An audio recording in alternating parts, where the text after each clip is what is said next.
What's up this morning, I guess, everyone? Welcome. Fine Tuesday to y'all, and official Aftermath spoiler day to y'all. Good to see ya.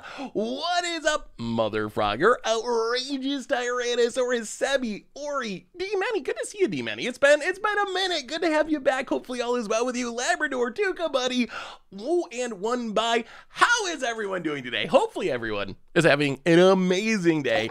So, early stream today, yeah, it's official spoiler day. I know we had some leaks for this one. We've talked about the cards a little bit. We haven't gone in depth. We talked about them existing and mentioned them briefly during a stream, but I'm still kind of hyped to see the new cards officially, because I've intentionally not really thought through them very much. It's not like I've been sitting here for the last week trying to figure out what the cards do, so we don't have to act surprised. I mean, obviously the leaks happen. They're out there. Average Fox, happy Tuesday to you. Good to see you. Welcome back to the Fishbowl. Thank you so much for your subscription. Big tube cheer for you. Thank you. Can't wait to see all the Aftermath cards for the first time. Yeah, I know, the set super secretive. Who knows what might pop up in that set. Have we talked about the Pinkerton thing? We have in the past. Yeah, I mean, at this point, I'm kind of waiting to see if we get more word from Wizards about where the actual leaks came from. I think it'll be interesting. Who knows how the leaks actually get out there. But the plan for today, we're going to play some Magic for the next hour and a half or so. And then 1 o'clock Eastern, 1 hour and 23 minutes from now, they're doing the official Aftermath stream. So we're going to watch that together. We can talk about the new cards and the leaks and all that stuff. And then spoiler video for YouTube. Hey, what's up, Cyber Linko? So how are you today? Good to see you. Seems like they're going to despark some planeswalkers based on the cards. Yeah, so I'm curious. Some of you are probably more up on the lore than I am. Is this set actually desparking some planeswalkers? Are the so without getting into the leaks too much until we get the official spoilers, but yeah, we're gonna watch it together when it comes on, for everyone who wants to at least. So the question is, are those planeswalkers gone forever? That's what I'm curious about.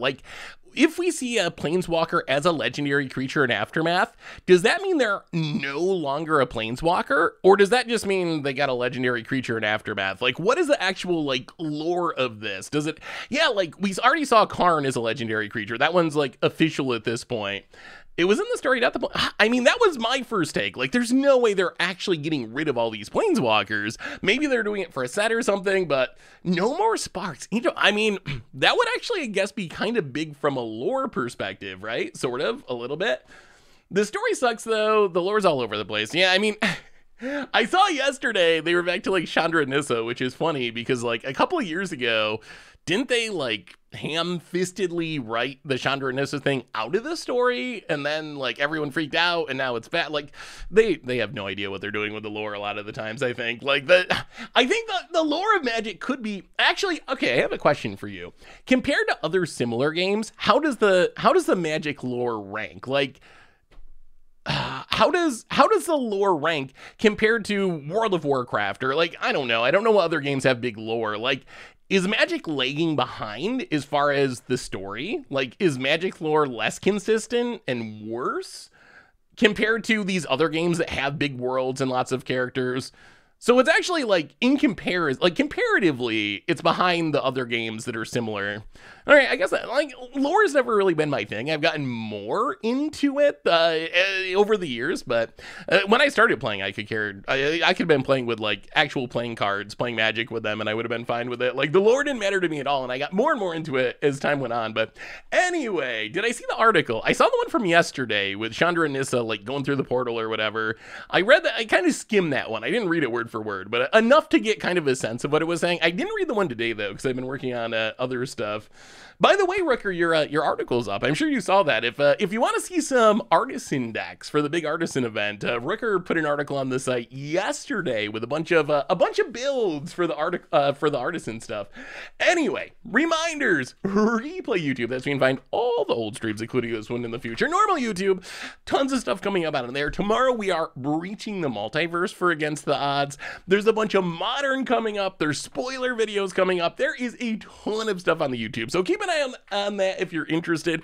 A reminder that our sponsor today is Card Kingdom. If you need some magical cards, you can get it from cardkingdom.com/mtggoldfish. Apparently, the site's not going to load at the moment, but cardkingdom.com/mtggoldfish. There we go. You can grab some March of the Machines Aftermath, maybe a Grave Titan, maybe a Generous Patron, whatever you need, they got you covered. Even get a free goldfish sticker. Otherwise, merch page, tokens, t-shirts, playmats, good way to support the stream and the channel and the site. Donations always appreciated, never required. $2 or more, get your message read on stream. So let's talk about this deck so we can play some Magic before spoilers come. Compared to, for example, Warhammer, it is a flavor text more. Ooh, also, I mean, even the cards on the buy list you can buy though. Like close enough. Hey Seth, if you want to catch up on lore, Ether Hub is a good channel that covers the lore. They have a video called Complete Story of Original Innistrad. Ooh, maybe I gotta watch some more lore content. Oh, Seth playing not historic artisan. Yeah, artisan's not really my jam for the most part. Like, where's my win cons? Where's my against the odds cards? What's the best against odds cards in artisan? So what is the deck we're playing today? We're going to try this Tezzerator Incubator deck. You might have seen the Ginny Faye Incubate on the YouTube on Friday for Much Brew. I'm very intrigued by the Incubate mechanic. I think it's a very underrated mechanic. I think it's actually a lot better than you might think it is, or it's a lot better than I thought it was. Like storing up these Incubates and then flipping them, actually a pretty powerful effect. This deck is doing it in a very different way though. The main plan for this deck is to use Tezzeret to turn our Incubates into 4/4s, but they also get to keep the counters on them. So like in theory, let's say turn 3, we play Phyrexian Awakening, limited all-star Phyrexian Awakening. It incubates 4, it gives our Phyrexian Vigilance. The next turn we can play Tezzeret, we can -2 Tezzeret. We're going to turn the Incubator into a 4/4, but it's still going to have 4 counters, so it's actually going to be an 8/8, which is a huge threat coming down with like pseudo haste on turn 4 to smash our opponent, and that's basically the goal of the deck. We got Norn's Inquisitor, Progenitor Exarch, Sunder the Gateway, they're all additional Incubators. I have Gitaxius, I have Gitaxius even, Reckoner Bankbuster for card draw, and that's essentially the deck. Makes Incubates, smash our opponent with Incubates, hope that it actually works. Can also transform for free. Ooh, that's right. Because of the static ability, you can flip one for free. So that means we can potentially get 2 free Incubates each turn once Tezzeret comes down, which is definitely worth keeping in mind. Obviously, the turning into a 4/4 is the most valuable because you're getting additional power out of it. But if we just want to incubate, it's gonna get the job done. So Brotherhood End does make us very sad. Very good against incubates. So how is everyone's weekend? How are things going, everyone? Oh, also, is Fortnite dead? I saw my little nephew who's like 10 or 11 or something this weekend, and I know he likes video games, so I knew he was playing Fortnite. So I was like, oh, like how's Fortnite going? He was. And he looked at me and like smirked. He like actually laughed like you old person. And he was like, no, like Fortnite's dead. It's like, seriously? All right, yeah. And that was my like hello fellow kids moment with my 11-year-old nephew. Have I been watching the NBA playoffs? I have, not religiously, but I've caught quite a few of the games or pieces of them. Harden went off last night. I did not think that. So I thought that Philadelphia was closer to Boston than the line was giving him credit for, because Boston was favored by like 10.5 or 11, and I was like, I think this is going to be a close game even without Embiid. But Harden, like, oh boy, rolled back the clock to like 2015 Harden and just went off. I mean, I guess Curry did that against the Kings too. Curry just kind of like smacked the Kings on his own. Oh, this hand is very medium. We are on the draw. Exarch is strong, but it's slow. Nothing to ossify. We'll try it. I don't think this hand's mulliganable, but it's not great. It is a very, very medium hand. Yeah, there's some good series. Lakers Warriors is good. I actually think Boston Philly is like a pretty big rivalry series too. I mean, really, I can't feel too bad for the Kings because, oh boy, it's the poison deck. I can't feel too bad for the Kings as a Bills fan, because when you're used to being bad for so long, just making it to the playoffs and like taking the defending champions to 7 games, that's a huge accomplishment. Like, if I was a Kings fan, I would be feeling very good. Like, yes, I know it's sad we didn't win game 7 or whatever. Like, whatever, though. Like, you haven't made the playoffs in 20 years. Just getting there, and just, like, being competitive against one of the best teams in the league, like, just that is huge game. So I would not feel bad at all if I was a Kings fan. Well, Incubate, smack you for 1. Progenitor Exarch being able to flip our Incubates for free is kind of nice, too. I think this card is, like, sneakily also underrated. I think it's actually, like, I think Exarch's a pretty decent card. All right, opponent, gonna do some drowning. The only thing more boring than sports ball is American sports ball. That is fair. That is fair. Well, I mean, I guess we... Actually, we should, well, So we play this. Yeah, let's just play Inquisitor, Incubate, flip this into a 4/4, and smack you for 4. Pass the turn. So, chat, what is your hype level for Aftermath? I'm curious. Wow, Arcane Proxy. I have not seen anyone playing Arcane Proxy. Uh-huh. Drown. All right, sure. I'm curious. I'm curious how much did the leaks hurt your hype level? Like, did the leaks make you less excited for the set? Yeah, early stream today because we got spoilers. We got spoilers in a bit. Spoilers right around the corner. Well, let's Norn's Inquisitor resolves, and then oh, they have a counter, don't they? That feels like a counter. What do we do? What do we do? Opponent's at 15. Can we play around a counter here? How do they... Spoilers are at 1 Eastern time, so just over an hour from now we'll watch the spoiler stream. How do they justify that pricing? Like, that's the part of this set that confuses me the most. How do you make 5-card packs in a small set with a lot of duplication in charge essentially just full price? Like, I'm very interested. Like, can you see any justification for that? The leaks hurt a great deal, only because the cards are not exciting. I guess that makes... So the disappointment would have happened anyway because of... The disappointment would have happened either way because the set doesn't look that powerful, but it came earlier because of the leaks, essentially. About it. Gonna draw a couple cards. We might get poisoned out here, unfortunately. Perhaps. Boy, Arcane Proxy Tribal. All right, opponent. Gonna flash back a bounce spell. This Arcane Proxy is actually somehow doing work for our opponent. Well, flip this. I'm not convinced we can kill our opponent before we die here. It's the same thing with Commander Masters, $500 a box. Wait, Commander Masters is $500 a box? Is that actually true? Well, Phyrexian Awakening. About it. Has a hard counter. Well, okay.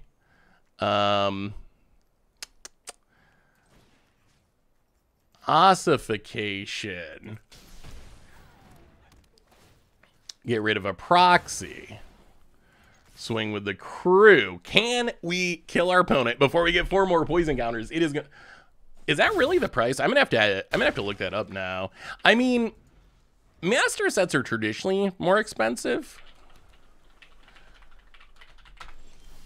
So being somewhat more expensive makes sense. 1, 2. Well, let's...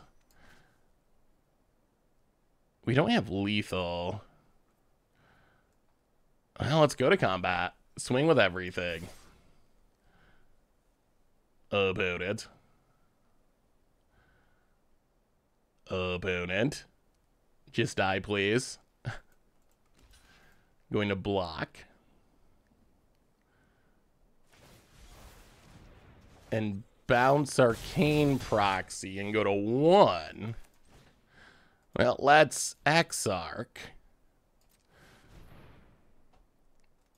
Opponent. Counters. I mean, I think we're going to be good. Play the Bankbuster, play the land. That's what we got. If you can actually straight up deal 3 poison counters this turn, then I guess you got us. But you cannot take a single hit Arcane Proxy. Sure. What are we going for? What are we going for? I mean, I'm seeing Commander Legends. I'm seeing Commander Legends on Amazon for basically the normal price, like $349. That's not cheap, but for a master set, that seems like roughly what past ones have been, right? Like give or take. So I don't know if that one's actually like ridiculously expensive. Oh, okay, I got you. They were selling for more in the not super distant past. That makes sense. Well, let's draw a card. See what we hit. I mean, hopefully we just attack for lethal here. Make Disappear is actually not a bad draw. I think that guarantees that we attack for lethal here. Swing. And opponent a little bit short. So are you going to actually buy a box of Aftermath? Hey, what's up, Benny? Spoiler stream 1 Eastern time, so just over an hour from now. Like, I feel like Aftermath is the epitome of a buy singles set. I think, like, Aftermath, yes, it's a real set. It is a real set. It's in Standard. It's on Arena. It's on Moto. It is everywhere. So it's a very small set, but it is a real set. We actually got our first official spoiler, too. Puntologist! Welcome to the Fishbowl. Thank you so much for your subscription. Big soup chip here. Thank you, thank you, thank you, thank you. Opponent's playing Control. What do we have that's good against Control? Probably Negate. AO's not the worst. Spell Pierce seems good. We could bring in Surge of Salvation. I don't know if it's necessary. What do we have that's bad against Control? Sunder the Gateway, probably. I don't know what that's killing. Maybe we just run it like that. What do you think of our first official spoiler, which is... Well, first of the new official spoilers. Spoiler of the day. Spark Rupture. 3-mana enchantment. ETBs draws a card. So off to a good start when you have these like weird hate card enchantments. Having draw a card on it is really, really powerful. That's really what you want. Its ability is each planeswalker with a loyalty counter loses all abilities and is a creature with power and toughness equal to the number of loyalty counters on it. I feel like this is an interesting card, right? Like, I don't know how good it is. This is a card that, for me, I wish it was... This is the Aftermath set symbol, apparently. I wish it was 2 mana. I wish it was 2 mana rather than 3 mana. 2 mana would make it much more interesting as a hate card. The flexibility of it, though, is intriguing. Like, this can be a hate card for your opponent's planeswalkers. So if your opponent's playing Teferis and your opponent's playing whatever, name a planeswalker, you can play this, turn them into a creature which is theoretically going to be less harmful than a planeswalker generating value each turn. The other possibility is to play it... as like a combo piece in some sort of against the odds style deck where you try to play Kioras in high loyalty planeswalkers and turn them into like 7/7s and just smash your opponent with them. So I think that's actually kind of interesting. 420 viewers, smoke them if you got them, I guess. Oh god, opponent has the creature draw. Oh, this is not good. Our opponent's like super duper aggro at the moment. Opponent goes to combat, gets and hits us. Double Toxic, up to 3. Seachrome Coast. Is this an instant? No. Oh. So opponent's missing land drops. If they proliferate, it's so bad. Everything is so bad. There's no... Oh, boy. No good options. All right, well, I guess we just do this. Get a blocker down. Exarch. Go. Yeah, the stream's in about an hour. About it. Oh, what a blowout. Bounces. Proliferates.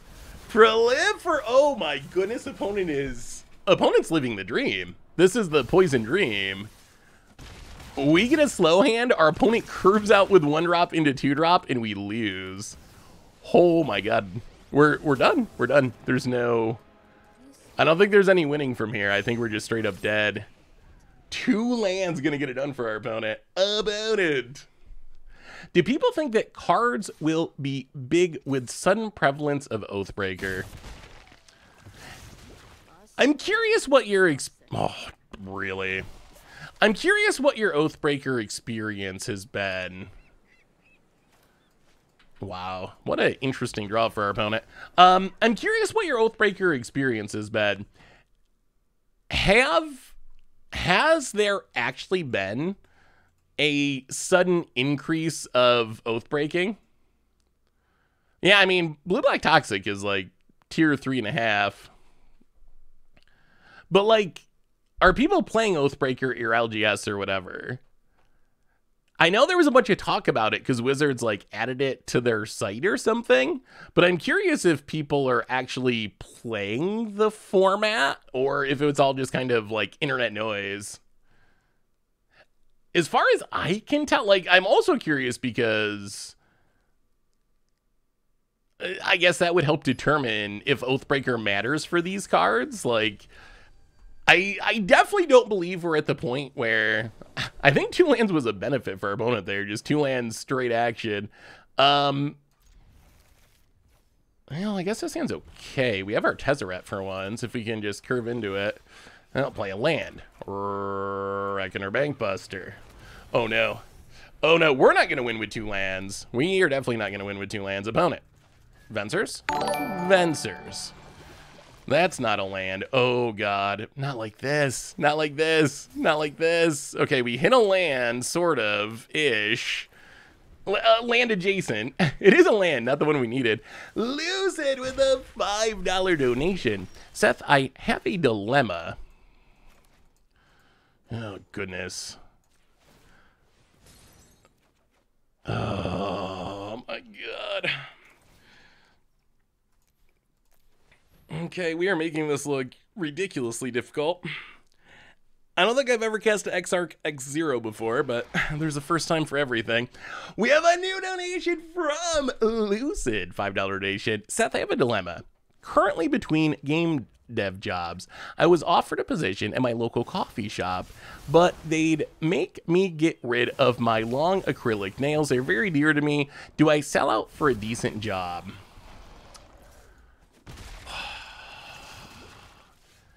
That is a very, very, very hard question to answer. I mean, I guess part of the...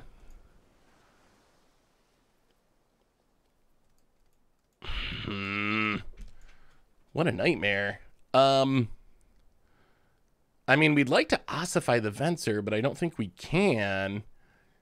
I guess we just gotta pass and leave up a counter? Discard a... I guess Phyrexian Awake. We have counters literally for days, but can we do anything with them? Opponent. Distorted Curiosity, drawing 2 for a single mana. Have we been led astray by infamous small Japanese tournaments once again? Opponent hits us, passes. Well, we draw a land. We play Ossification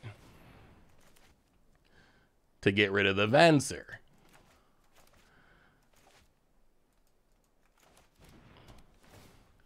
Venser down. Oh, pass the turn. Opponent. Random poison thing. Sure. Draws a card. Up to 5. Opponent. That's a really tough question, Lucid. So I guess my answer would be like, Is it a job you think you're gonna? Is it a job you think you're gonna do for a while, or are you looking at this as like? Are you looking at this as like a bridge to a game dev job in the near future? Like, if you're thinking, oh, I might do this for the next year or two, and I guess it also would depend on like how desperately are you in need of an infusion of cash, I guess would be the other consideration. Like, do you have enough savings that if you don't work for a few months while you wait for a dev job, it's fine? Or is that not the current situation? Well, Phyrexian Awakening, go. Yeah, I'm not feeling great about where we're at in this game. Not feeling great. Opponent. Another Venser. Yeah, that's also bad.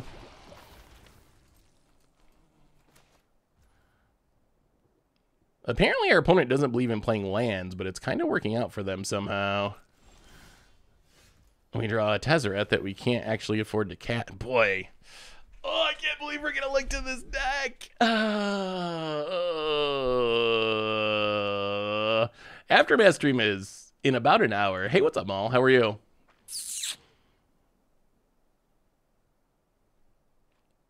The deck feels too cute. I wouldn't read too much into a single part of a match as we miss land drops.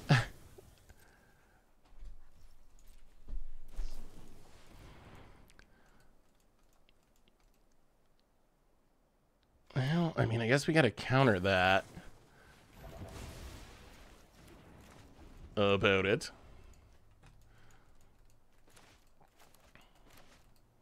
Opponent. Our opponents also had some very weird draws that have kind of just worked out perfectly for them.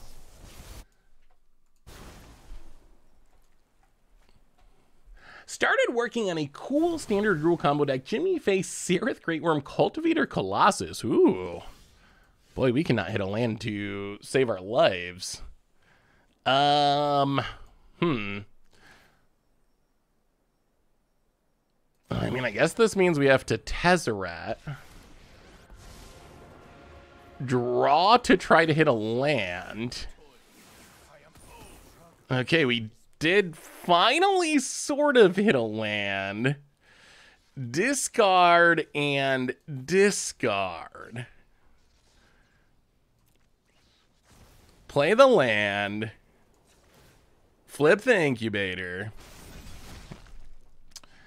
And pass the turn. No attacks. 7 is a lot of poison counters.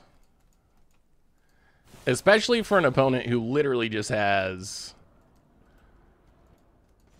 a handful of action. Like, let's crew with Bankbuster.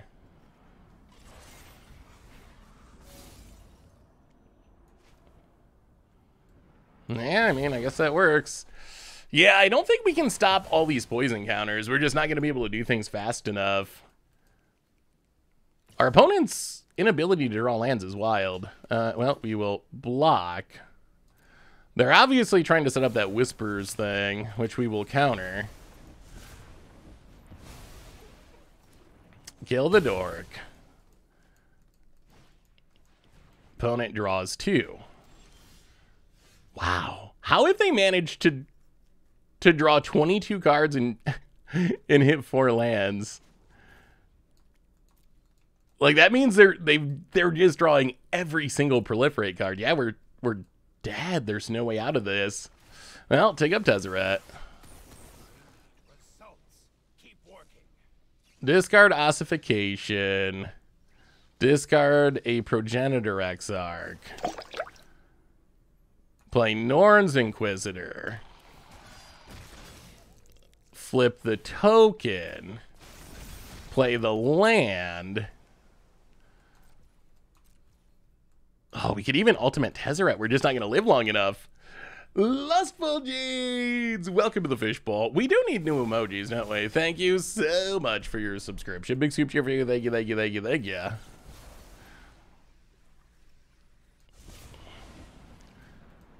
Wow, what a weird game. Well, make disappear. Like, there's just no way we can get through this amount of proliferate, though. We needed our opponent to draw less action. Alright, opponent hits another proliferate spell. Yeah, alright, fair enough. Weird. What a weird game.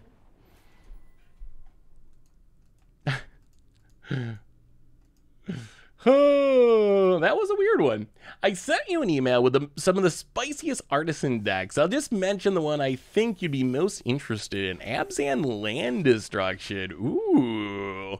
That does sound spicy. How do you blow up lands in Historic with...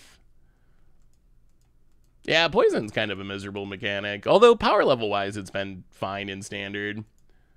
Like, it's not Infect. Infect is way worse. Artisan's like Peasant, I think would be the name of it. It's like Pauper on Arena with uncommons. So you can only play commons and uncommons, and it only has, oh, I guess Liquid Metal Coating. Yeah, I mean that's fun. Liquid Metal Coating is a fun card. Are we pretending that the leaks didn't happen for the spoiler season?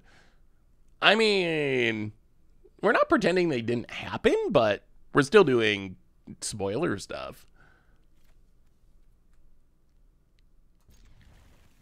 I mean, they obviously happened. Jetmir's Gardens, eh? Yeah, I'm actually curious if Wizards is going to address it at all.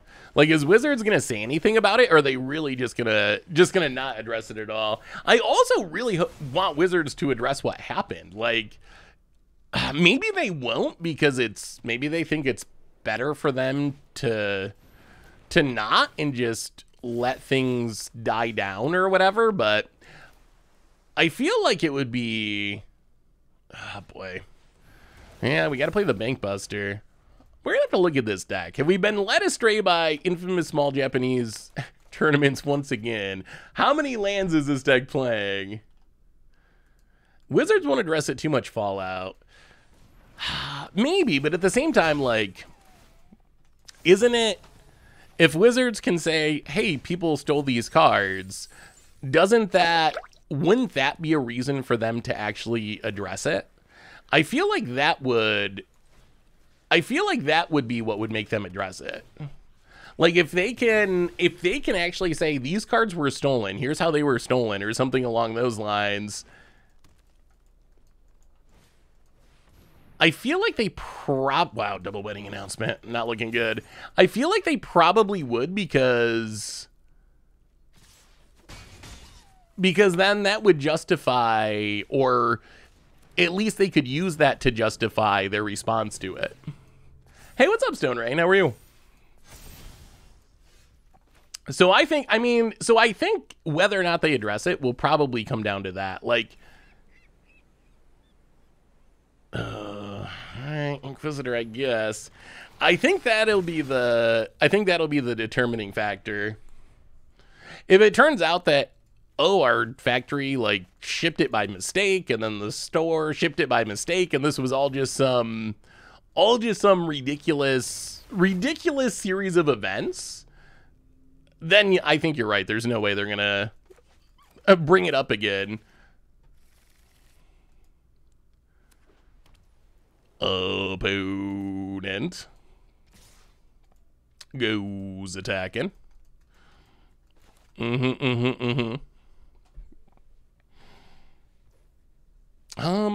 Yeah, I think we need to flip the Bank Buster, so we're gonna take it down to 11.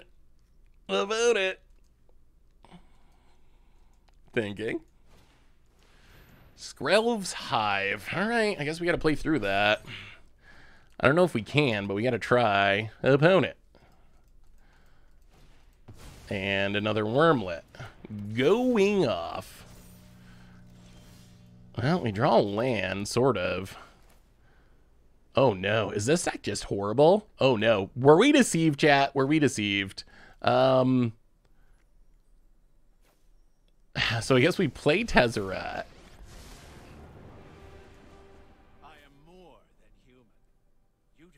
We draw with Tezzeret. We discard a Bank Buster.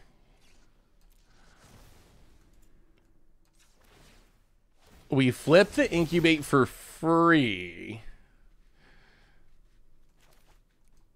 So I get to Skrelv's Hive. How bad is that? Whenever an artifact enters a battlefield, you gain a life. It's a first time, put a counter on it. I guess that's pretty bad. But not leaving up a counter is also bad. Double Wedding Announcement's pretty good. I mean, I guess we actually have to go shields down, unfortunately. I think we actually have to kill the Skrelv's Hive. Alright. Well, sunder it. Wait, if you target the Incubator with Tezzeret's -2, does it become a 4/4 with additional counters? Yes, that's kind of the goal of the deck. Yeah, they can still get it back, but at least I think we just die immediately. Well, not literally immediately, but if these worms start... Triple Wedding Announcement. Oh, God. Barring farewells or whatever, Triple Wedding Announcement is not the most realistic draw to beat. Oh, boy. Opponent goes to combat. Big attack at Tezzeret. Oh, there's probably something that makes this go horribly wrong, but block and block to keep the Tezzeret. Kill a worm. Tezzeret goes to 1. What's that last card? Oh, another worm. All right, worms for days. Teething Wormlet. Opponent passes. Oh, no. Opponent draws 2 cards because they draw the Wedding Announcements. That's right. And it flips, and their stuff gets huge. Progenitor Exarchy. Good card. Is it good enough here, though? Tezzeret. Discard the Bank Buster. Sunder. Discard the Skrelv's Hive, I guess. I mean, we're fighting and clawing, but boy, these Wedding Announcements are so many cards, so much power. So we get to flip 1 for free. Oh, but it's a 2/2? A 2/2 is not even very good. We could have activated Incubate BB on their turn for free. Oh, does Tezzeret work on each turn? Oh, you're right. We could have flipped 1, you're right. Well, I mean, I guess we... Exarch X1. The synergies are kind of neat. I don't know if it's going to be enough to beat this draw from our opponent, but the Tezzeret Incubator synergies are interesting. Well, we will pass the turn. A bunch of Make disappears, which thus far have not been very good about it. Oh, God. Oh, Besage to get back a Gala Greeter. Well, we will grab a land. Opponent untaps with the big board.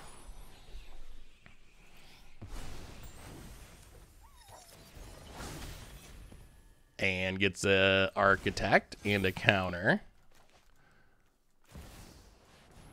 Mondrak. Okay, so Reckoner Bank Buster, draw a card, make a dork. Make disappear. Sack the dork. Counter the Mondrak. We're trying hard. We're trying very hard. Opponent. Combat. Any thoughts on a Jeskai Ascendancy Rona deck that's been popping around? Maness was running one at a RCQ I played this weekend. Ooh, in Pioneer, I assume. How's it worked? Opponent really wants to kill this Tezzeret, apparently. We don't really have any cards in hand. Well, I mean, I guess we flip this and do some blocking, but... So, kill a worm. Kill a worm.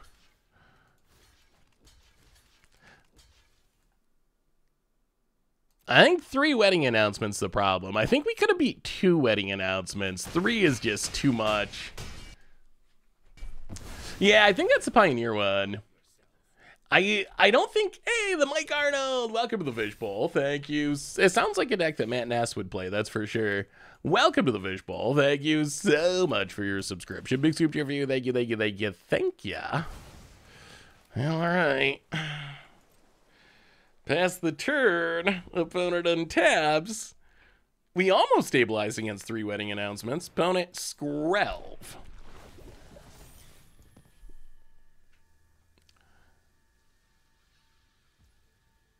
What deck list are you interested in, Corneus? Opponent.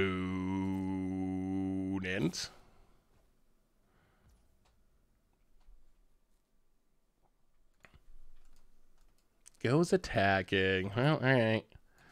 Can't really do anything about this. So I guess we're taking 5. Boy, we need the top deck of the century. Nothing...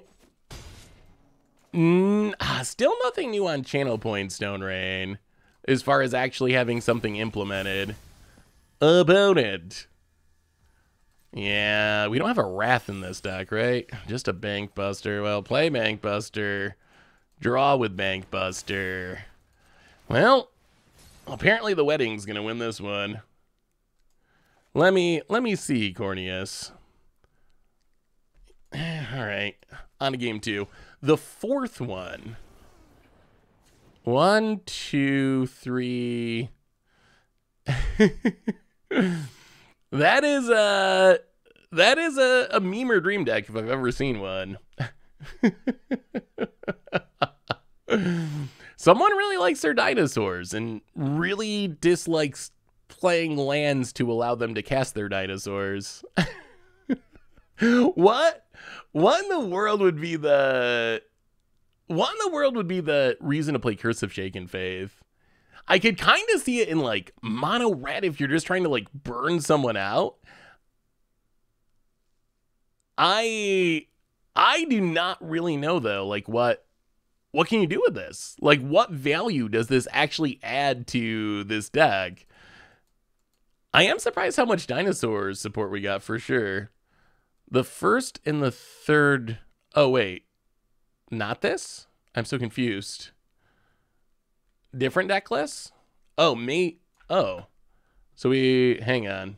Apparently there's other ones. Oh, okay. Yeah, I think the link took us to the wrong one. Okay. Okay, some, like... 5-color Super Friends. With a little... I guess a little reanimation sub-theme. I guess we actually should sideboard here. I feel like this should be... We should have a good shot against our opponent's deck. I feel like this should be a pretty good matchup. I mean, as good as a matchup can be if you're playing Eyes of Gataxis. I don't know, do good matchups actually exist if you're playing that card? That looks sweet. I'm surprised Super Friends hasn't really taken off more. Oh god. This is someone playing their Brawl deck in Standard by the looks. How do decks like this come to be? I wonder if it's a collection thing. Like, the only thing that makes sense when you see a deck like this is it's like, this is what I had. This is what I had in my collection. I don't got any wild cards. I know it's not like optimal, but I want to play some Magic, so I just like throw in the cards that are in my colors, the best options available. Yeah, this one's also very very meme or dreamy. The first one I could see being like, I mean, if you play enough planeswalkers and enough sweepers, you can definitely win games. Like if you can resolve your planeswalkers, the colors are, those colors are asking for a lot though. Asking for a lot. Wait, Wizard said they're going to spoil the entire set today? That would be interesting. I mean, maybe they will because of, I like Prism. I feel like Prism, it's fine. I don't know if it's fine anymore. I used to really like Prism. Maybe Prism is one of those cards from a bygone year of Magic, from an era of Magic where things were just a little slower, a little less powerful, and you could afford to like take turn 2 off to fix your mana and cycle. Are there any cards that weren't leaked? I thought the entire set leaked, but maybe I misheard and there's like a couple cards that didn't leak. But I thought it was an entire set that leaked. Well, get in with Inquisitor, hit ya. If I had to guess, Jace is there for either self-milling or milling your opponent. I mean, Jace is a really good mill card. So if the goal is to like use Jace to fill the graveyard so I can reanimate planeswalkers with Breach the Multiverse, I can see that.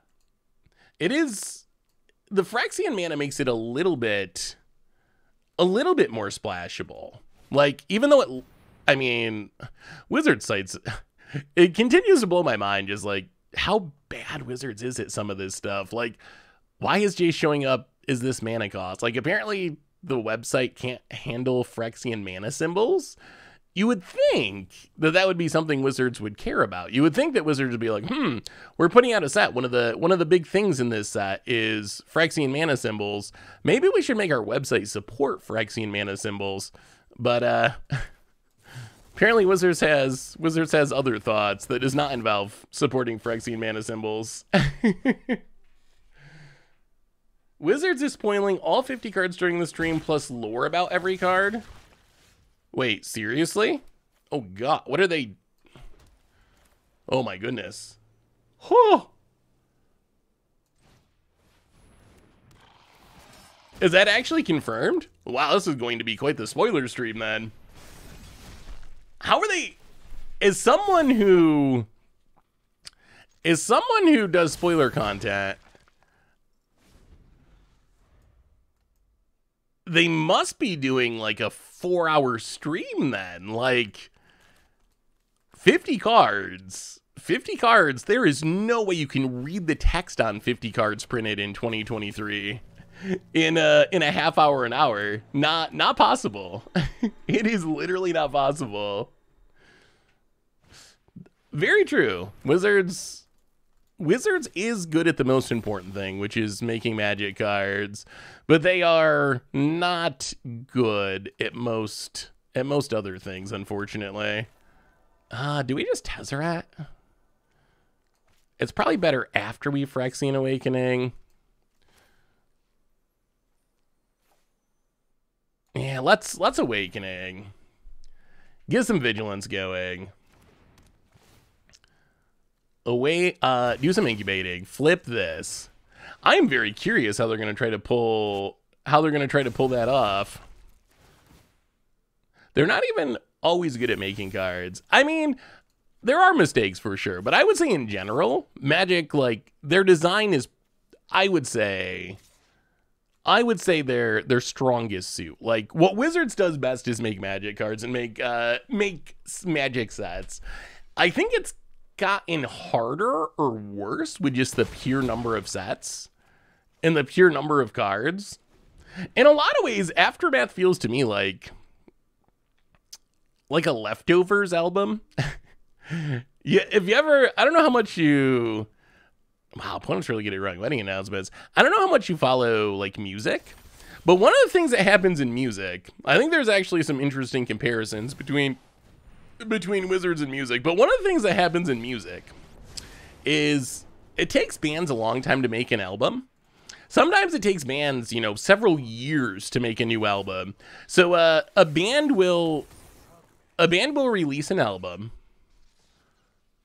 Ooh, discard and I guess discard.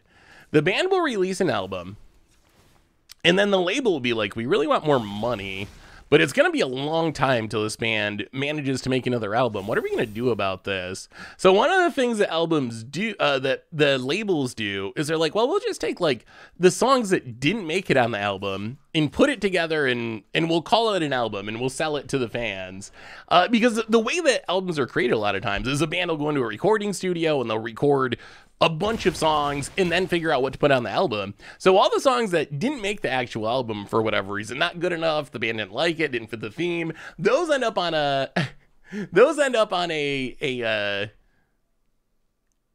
album that's mostly designed in some cases to just straight up be a cash grab, where it's literally, if you read the history of some of this stuff, there's cases where the label, you hear the band say, well, like literally we had contractual obligations to the label that Incesticide is actually one of the examples of it. Incesticide is a leftovers album that was never intended to be a real album. They just put it together. But there's like Beatles, Rolling Stones, Drake, name a popular artist, and they probably have an album like this. In some ways, that's kind of what Aftermath feels like to me. The Aftermath is sort of like a leftovers album, the Magic version. It's a lot of tokens. Sort of a leftovers album, the Magic version, where there were extra cards from if we go after this, opponent has to spend 2 to tap this.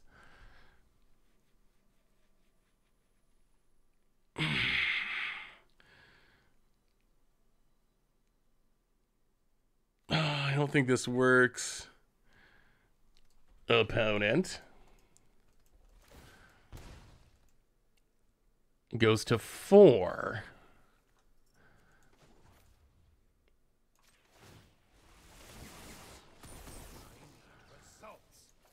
Discard.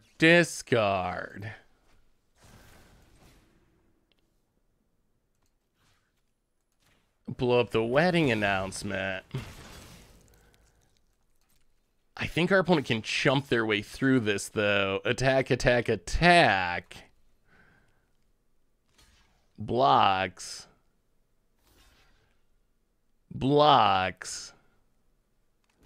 Blocked. That might have been a pun. I think maybe what we should have done there is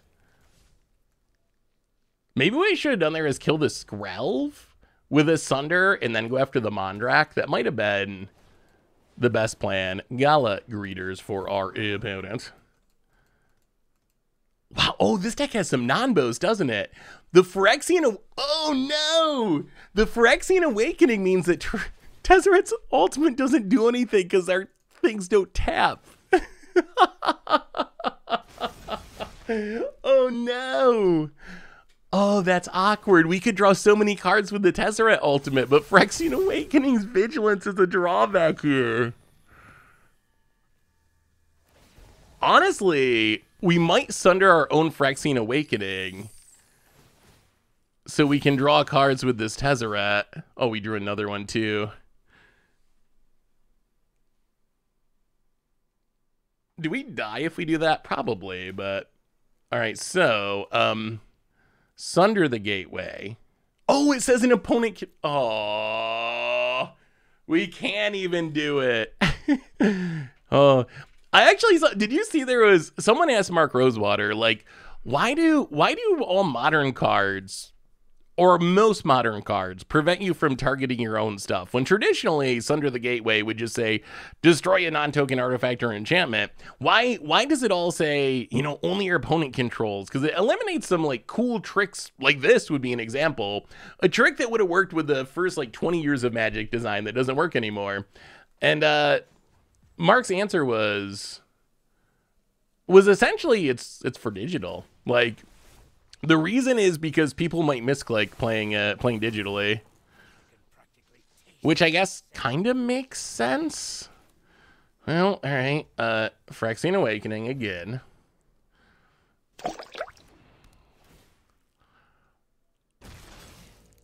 And then transform and grow it. And then Sunder the Gateway. Blow up the wedding announcement. Incubate.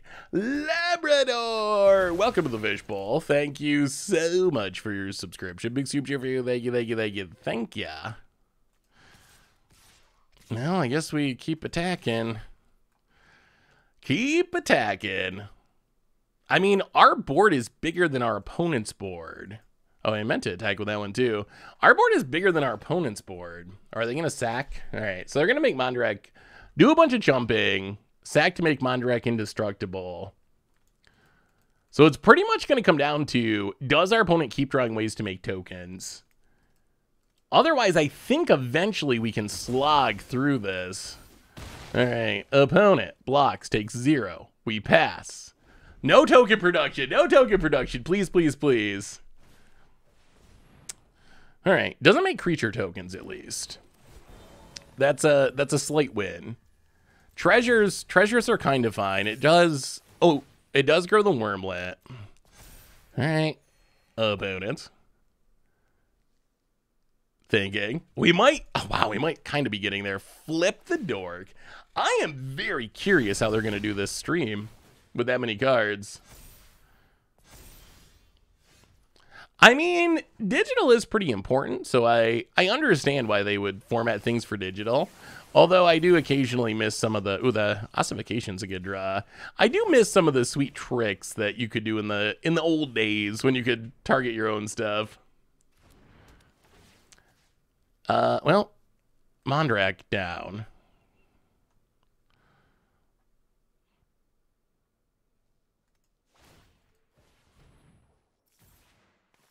Oh, I'm so dumb. There's still a Skrelv out there. Yeah, that was... Yeah. I think he definitely punted the way... Well, not killing that Skrelv. Oops.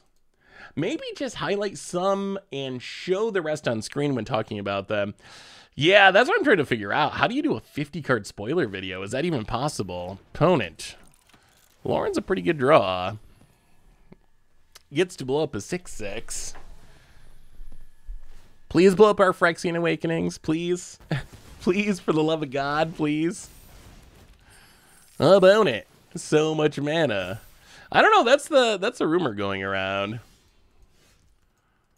Depopulate. Is that even worth it? We still don't get rid of the Mondrak. We get rid of everything else. Well, I mean, we have a big Tez that sticks around. I am not liking the Phyrexian Awakening Tezzeret synergy. I feel like the card draw would have won us this game. Yeah, the problem, we can't draw cards though because of Phyrexian Awakening. Like, it's giving our team vigilance, so it's... Attack with everything Wrath.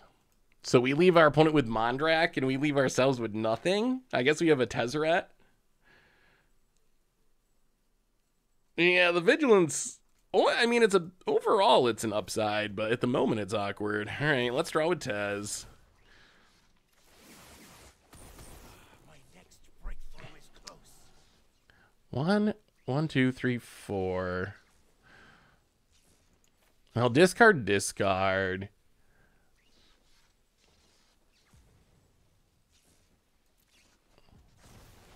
Exarch. This makes me feel better about it. So let's Exarch. Not turn on our Incubates. So I think next turn is probably the Wrath turn. Like, our opponent can do their thing. Next turn we can Wrath and use Tezzeret to turn on an Incubator as a 7/7. About it. Or are we drawing?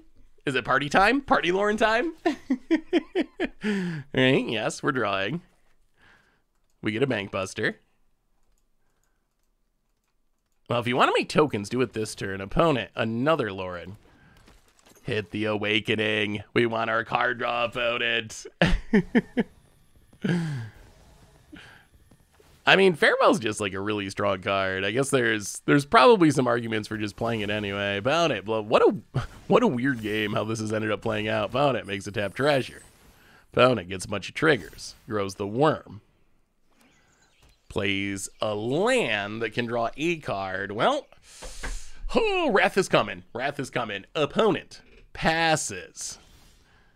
We draw Make Disappear. So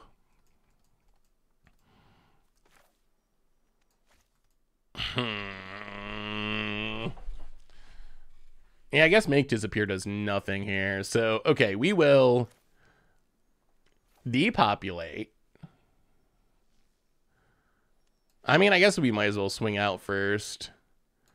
I don't think it does anything, but it's not going to hurt anything. Swing. I mean, yeah, I would be surprised if we managed to get much out of it, but opponent blocks and blocks and blocks and blocks and blocks. All right, we got 4 points of damage. I guess that is something. I do not like our opponent having 8 treasures. That is a lot of treasures. All right. Depopulate. Mostly sweep the board.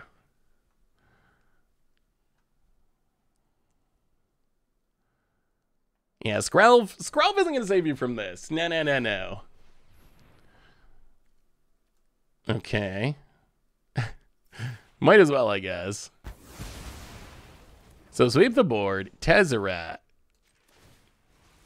Turn on an Incubate. I made this one especially. And pass the turn. What does our opponent find? Gonna crack the Reliquary to draw a card. Sure. Yeah, Mondrak's indestructible. And cycles. And I just 34'd. Oh, we needed that. I just 34'd someone on Arena with this. Is it Segovia brew? Ooh, what is it? What does your brew look like? Mother of Frogger. Opponent passes. Well.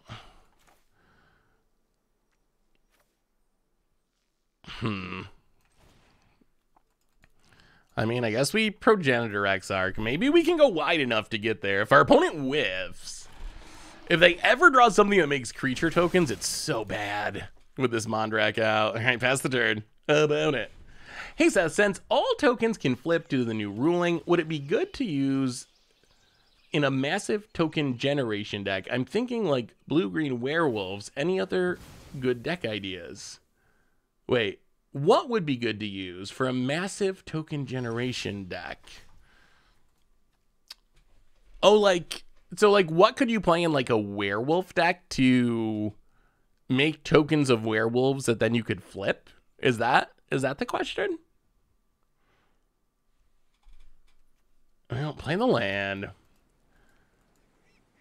So opponent blocks here, theoretically dies, right? They block here, 3, 6, 9...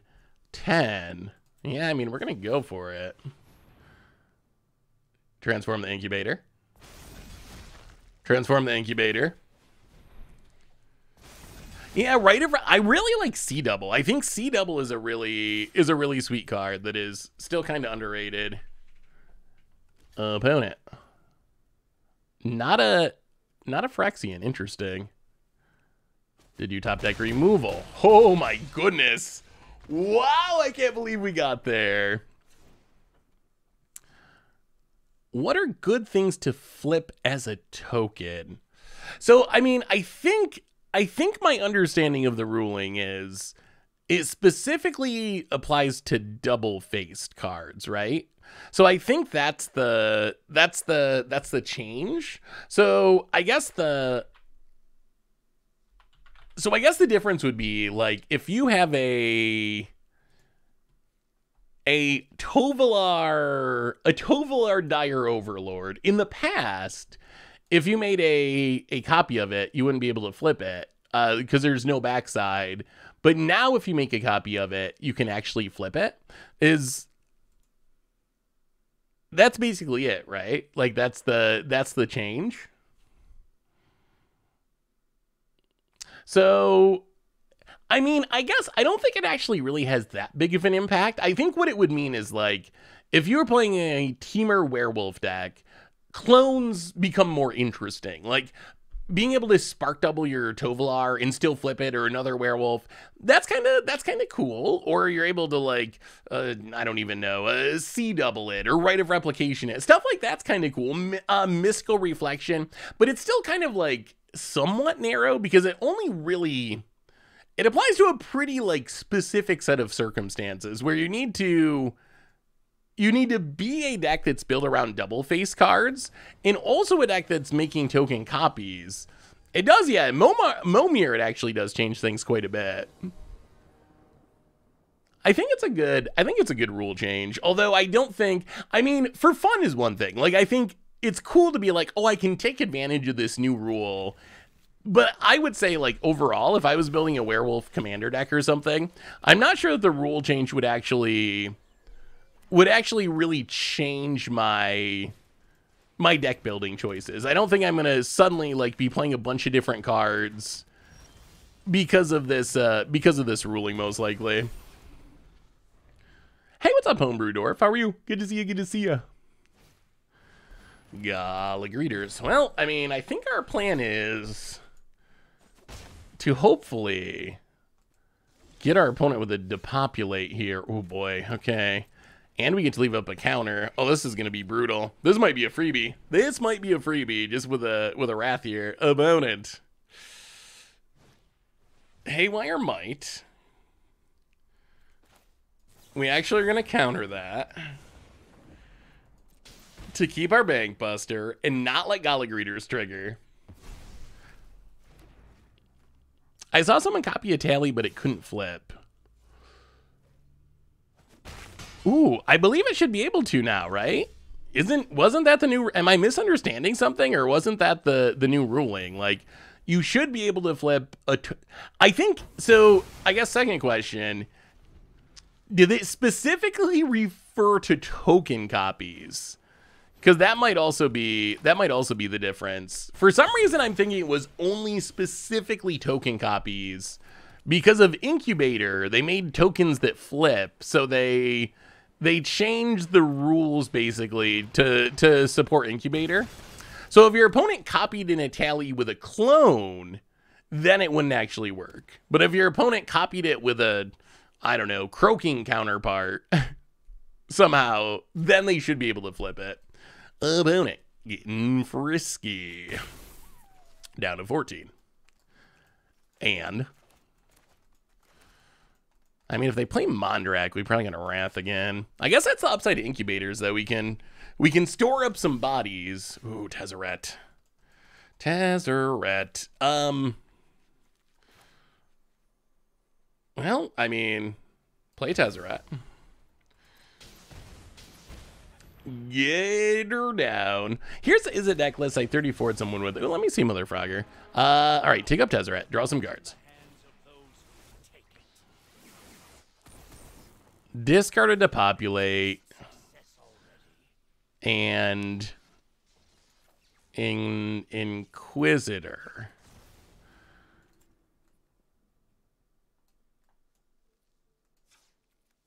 Play the land, play the Inquisitor.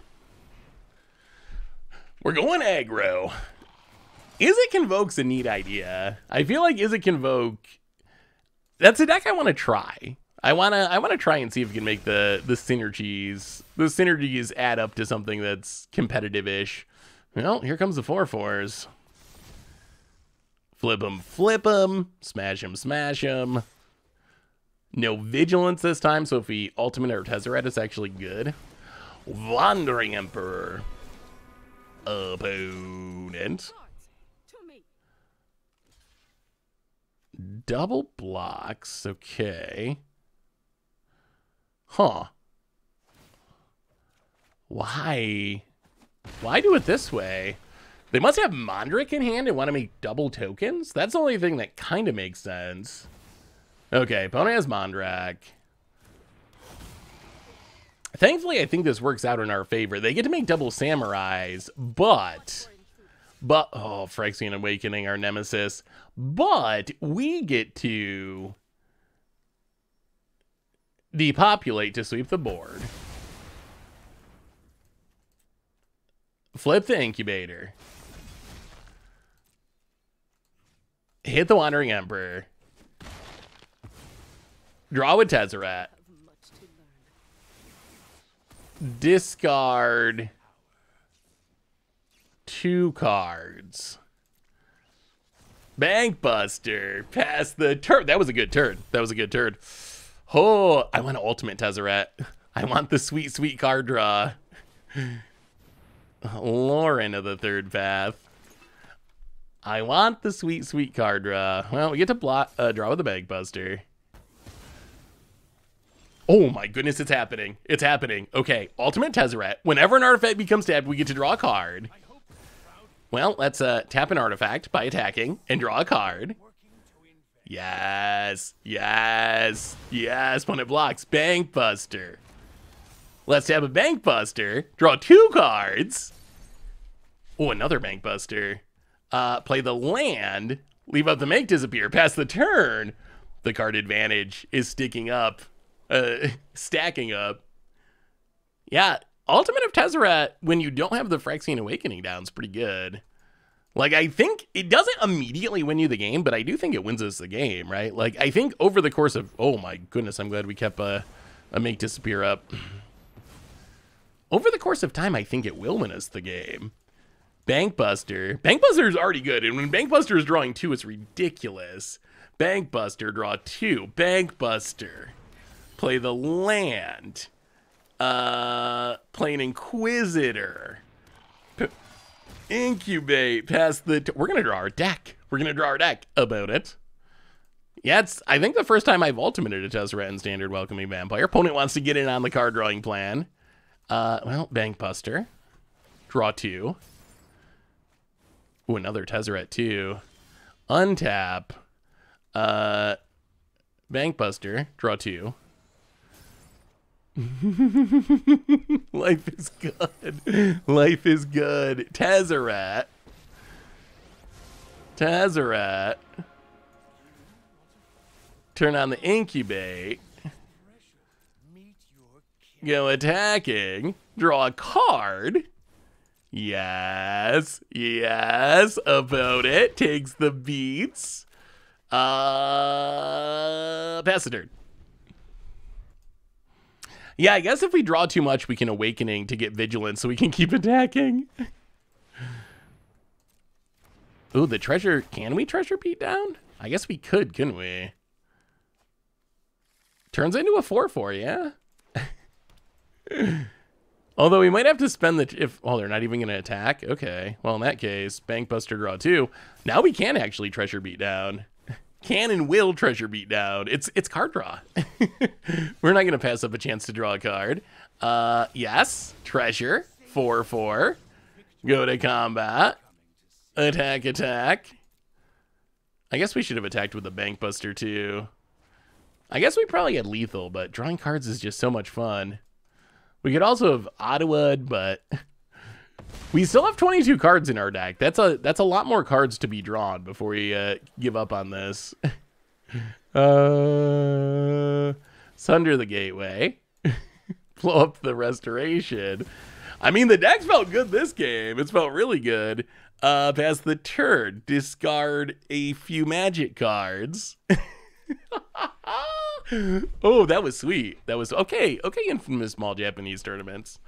I see where you're going with this. I see where you're going. Mondrag for our opponent. Uh-huh.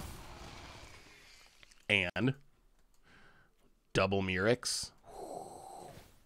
Look out. Yeah, I think Sunder the Gateway is actually like a pretty legit card. Speaking of Sunder the Gateways in pretty legit cards. Opponent passes.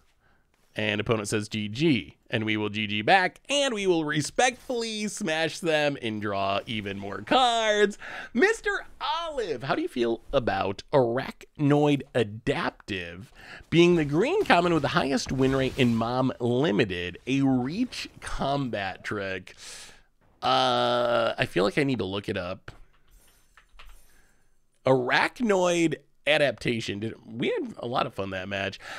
Question, chat. when you get the smiley face, frowny face, do you think this is actually giving Wizards any information? Or do you think this is purely... did I win the match? Like, so I guess the question is, have you ever clicked the smiley face on a match that you lost or the frowny face on the match that you won? And I guess, do you ever skip it? Do you ever skip it? You've smiled on losses? Okay. I've actually, before I would just kind of click, but I've actually tried to start taking it more seriously now. Thinking that maybe Wizards actually is getting some data out of it. So I try to actually not just make it wins and losses. And if I don't have strong feelings, I try to skip it. Because maybe there's a chance. I mean, I think this was a smiley face game. It was actually like, our deck got to go off. Our opponent's deck actually like was interesting and did some cool things, but yeah, I was curious if they actually get any good data out of it. Arachnoid. Wait, this is the common with the highest win rate? I mean, it's not a bad pump spell. I wonder how does the data work on that? Like, does a card like a tally or something get punished for the games where you never cast it compared to this, which is only 1 mana, so it's almost always going to be cast. Like, it's never really going to get stuck in your hand. Is the data weighted for that? I've never really researched like 17 lands data too much. I mean, I would say I'm pretty surprised. I would not have picked random 1 mana pump spell, even a decent one like this, to be the winningest card in a limited format. What time? Oh my goodness, we don't have much time. Okay, turbo mode. How quickly can we win? What is the fastest deck we have? Actually, there's no way we can do this before spoilers start. I guess we do a best of 1. Can this feels like probably a horrible best of 1 deck, actually. Do we have anything that's super aggro? I don't have any aggro decks, do I? Do we have any aggro decks that can win? That can win in 8 minutes? This is mono. That looks like mono red. I don't even know what this deck is. You know what? We're not even going to look. It's mono red. It's got to be aggro, right? This deck might be absolutely horrible. It might be absolutely horrible. I don't even know what this deck is. It doesn't have a name. It's from a long time ago. It might not even be a functional pile of cards, honestly. Oh, it is mono red. Oh, it's mono red proliferate. Right. I love this deck. Oh, this deck was... Okay. This deck is sweet, and we're up against mono red, so I guess this is perfect. Yeah, this is mono red, all will be 1 proliferate, apparently. Chill, Karn, chill. A ledger shredder. Well, if you like that opponent, get those emotes ready, because I got in a braid. Emote me. Emote me, opponent. I mean, our opponent's technically splashing a little bit of blue with their mono red. There's a little blue in there. Boy, we're just gonna kill it all. Kill your Delver? All right, opponent. Your go. Considers. Just about 5-0 artisan with ninjas. Ooh, how is... Oh, with the buffs. Yeah, the buffs made that way more ridiculous. Delver of Secrets. Oh, I think the mono red deck during early access was probably the burn deck I recorded for Budget Magic. Not the best early access deck, but it served a purpose. I played it for an hour or two. I feel bad playing decks like that during early access, but it's also a good budget deck, so I played it for a couple hours to record a video for it. Cough time. I mean, we're kind of crushing our opponent at the moment, aren't we? Like, this is going well. This might be a light up the night game. Grab a mountain. Play the mountain. Play a Chandra. I mean, when does our opponent scoop? When is it scoop time? Ping you with Chandra. Down to 18. Planeswalker's about to ultimate. We could have technically ultimated the Koth there, I think. I mean, not I think. We could have. We didn't, but we could have Volt Charge ultimated. Fable of the Mirror Breaker. Are the mods in the official Twitch channel Pinkertons now? Honestly, do you think Pinkertons could handle a Twitch chat? I would guess no. I think Twitch would win. I think Twitch would win. Okay, how do we do this? Let's take up for a card. Chandra gives us another Koth. That's a little awkward. Volt Charge. Add a counter. Oh, add a counter. You know what? We're gonna speed up your Fable too. And opponent. Done. Wait, that was only 4 minutes. We might be able to do one more.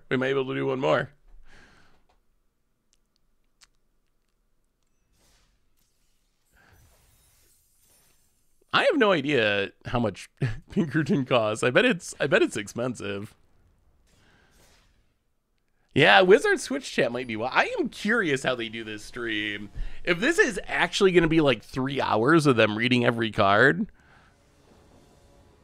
I don't know if I'll actually watch the whole thing. Should we watch? What do we do if their plan is to like actually go over every card in the lore of every card in like a 3 hour long stream? Wow, mono red again.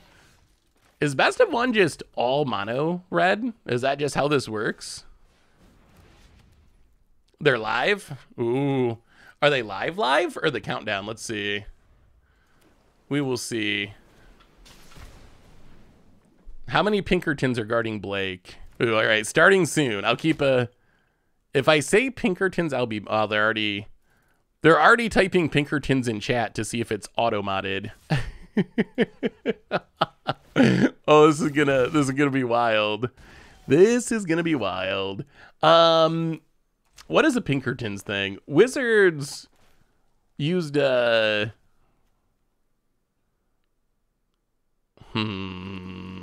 let's just Fable.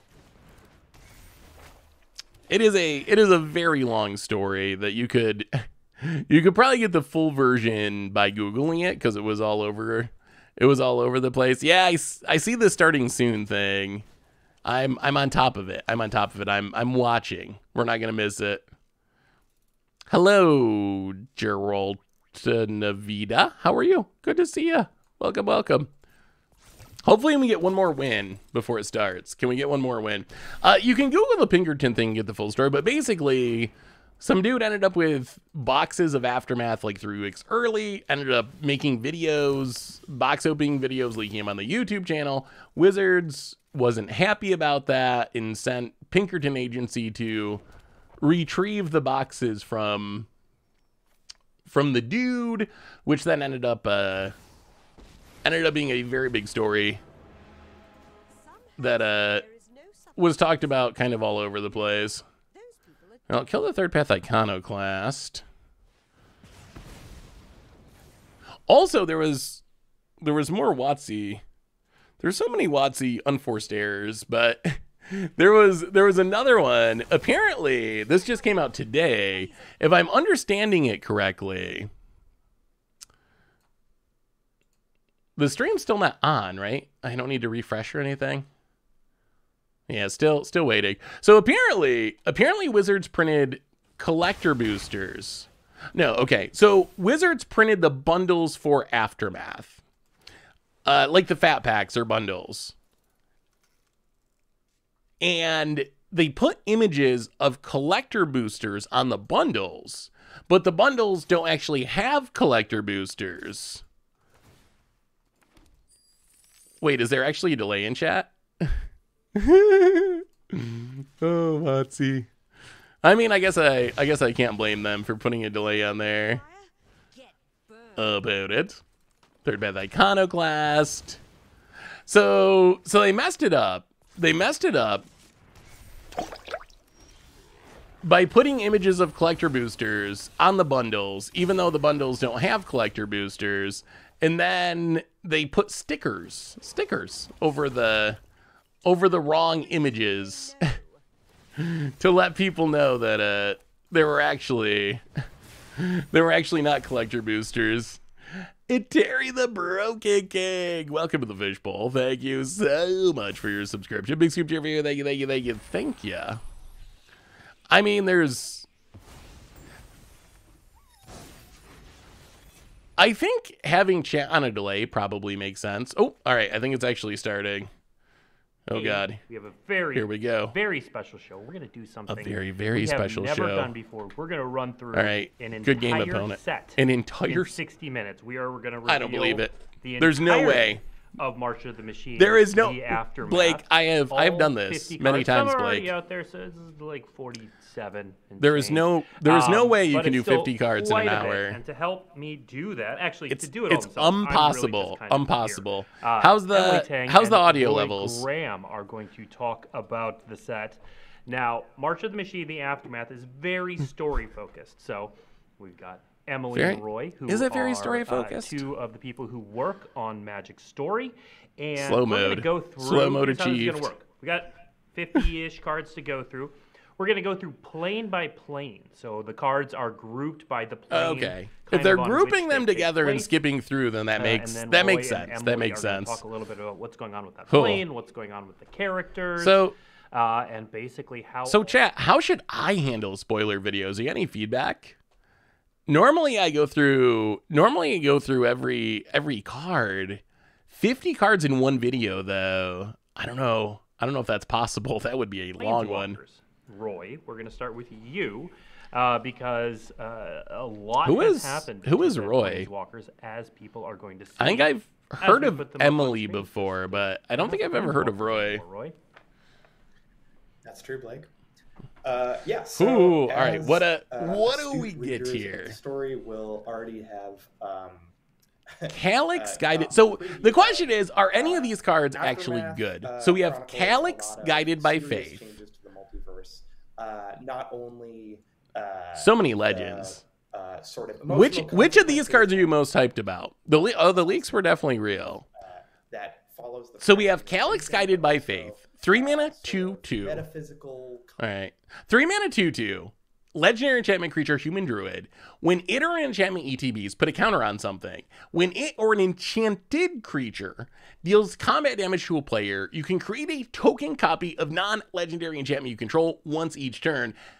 That's actually kind of a cool card. Like, that's a cool card. Kiora might be the new best sea creature commander, I think. 5 mana, 4/5 Merfolk Noble. Vigilance word 3. When you cast a Kraken, Leviathan, Octopus, or Serpent spell from your hand, look at the top X cards of your library where X is the spell's mana value. You can cast a spell with mana value X less than X from among them without paying its mana cost. The rest go on the bottom.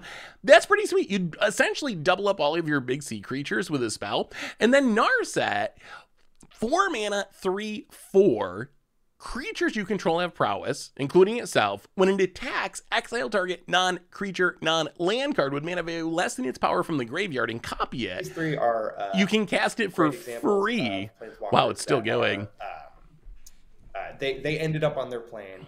Obnixilis. It was a pretty common thing. So chat, Obnixilis, do you think this card can work in Standard? Obnixilis actually goes infinite with all will be one. Or because they just all will be one. When a counter is put on something, it deals that much damage to something. Obnixilis, when an opponent loses exactly 1 life, put a counter on it, and then you get to impulse draw all this stuff. But essentially, Obnixilis all will be one. Deal 1 damage. That'll trigger Obnixilis to get a counter, which will trigger all will be 1 to deal a damage, which will counter all will be 1 back and forth. It's essentially Splinter Twin back in Standard. Very, very janky Splinter Twin. But it is a new 2-card combo. Was waiting to see Obnixilis is 4 mana 3/4 flying trample. It's a legendary demon. Says whenever one or more opponents each lose exactly 1 life, put a counter on it, and then you get to exile the top card of your library. Until your next end step, you can cast it.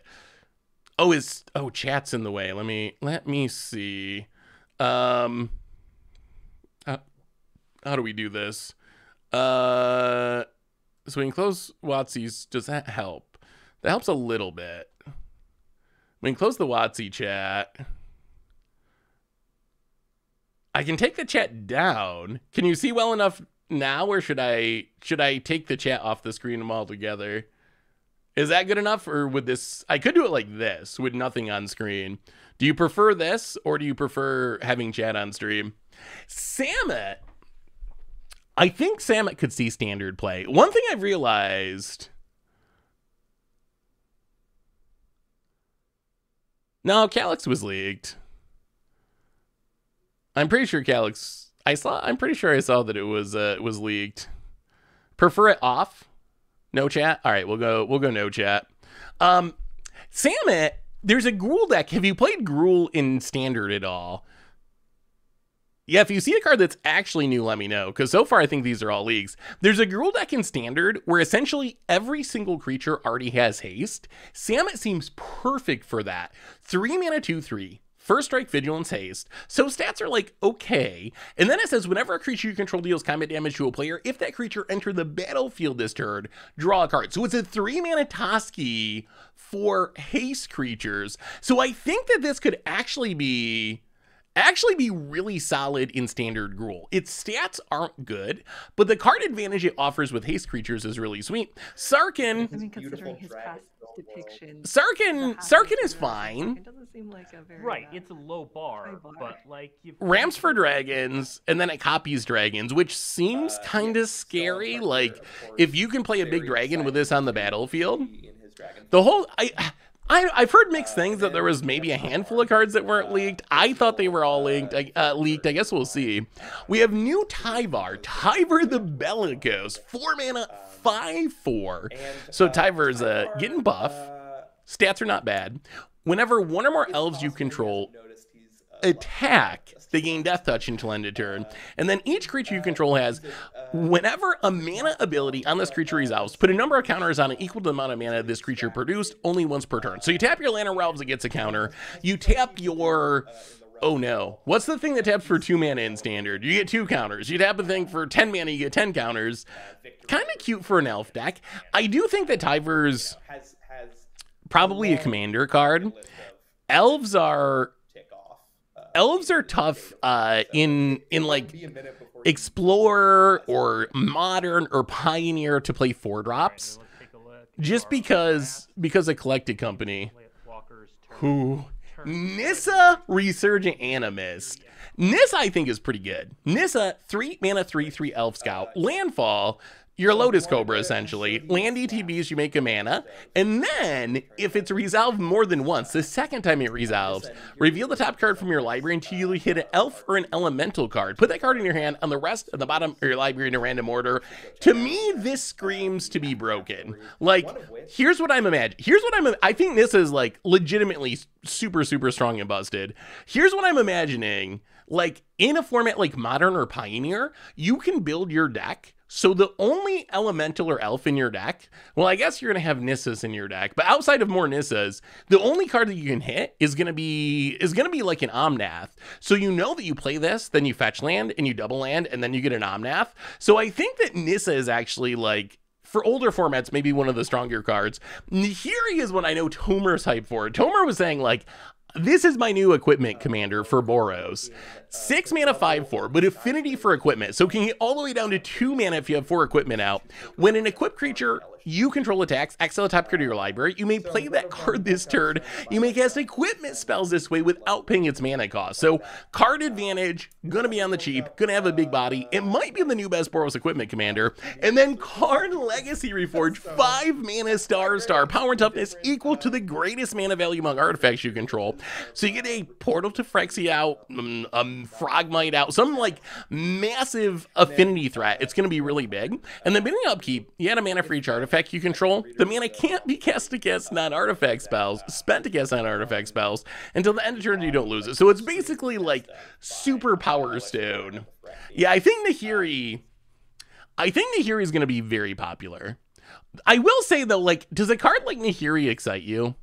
On one hand, I think Nahiri might be the best Boros equipment commander now.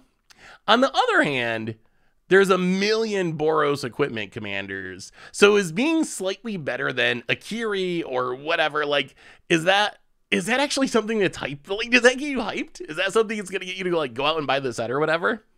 Talk about what's going on that plane on the cards in this set. So we'll put the Zhalfir cards up here. So Zhalfir. We see Nissa and Karn. That's just to show that they are on Zhalfir currently. But what else is going on? So what is the actual there's flavor of this? Let's, I'm actually kind of let's start confused. With, I guess the leftmost, Animus Might, which shows Animus Nissa Might, using meh. her, I guess her nature magic to Animus Might is a good fight spell, or like not actual fight, but it is a good effect in a legendary tribal deck. We should check chat real quick. Hang on. We can. Thing, okay, one Pinkerton, two would no join Pinkerton. On the second from the rightmost one here, Pinkerton. It came through. Wizards are gonna get memed on about that forever. World. It is the new portal that seems technology somewhere across the blind eternity. Hey, welcome, Shark Boy. It's a weird Tuesday stream because of spoilers. Open the Way seems decent. So Open the Way. So this is Open the Way. Reveal cards from the top of your library until you reveal X lands. Put those lands on the battlefield tab, the rest on the bottom, in a random order. X can't be greater than the number of players in the game. So this is 3 mana ramp, which is kind of the going rate these days. 4 mana explosive vegetation. So that's the standard mode. And then once you get to commander, you could go X3 or X3 or X4 and get more lands out of it. I think it's actually a pretty good ramp spell, I would say. Yeah, so a lot of the hey, what's up, Pinkertons? Welcome. Welcome to the chat. We're just looking at some Aftermath spoilers. Hopefully you don't mind. Hopefully that's not a problem. I will say, Tezzeret, this angers me, chat. Isn't Tezzeret an ally? Isn't that the whole point of Tezzeret? Isn't it like an ally card? How does Tezzeret lose its allyship? Reckless Handling is probably the best card from the set, I think, as far as like seeing playing commander. 2-mana artifact tutor, even with gamble built in, is really, really good. I also think Nahiri's Resolve is super fun.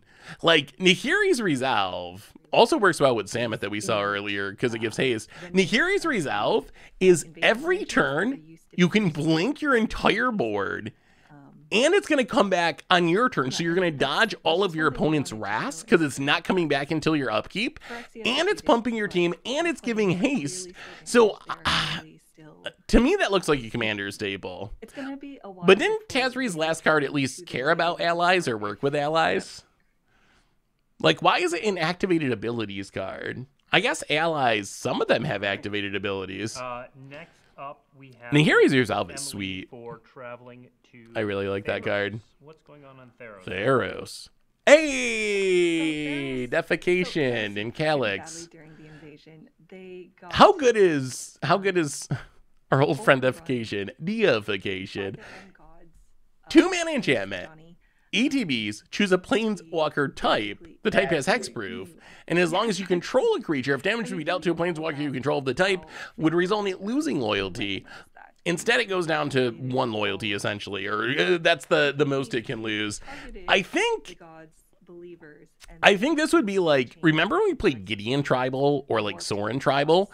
In a deck like that, I think this card's great. I think this is like one of the first actual support cards for Planeswalker Tribal decks, which are like against the odds staples. Elspeth Tribal would be another one. You want as many Planeswalkers with the same name as possible, essentially.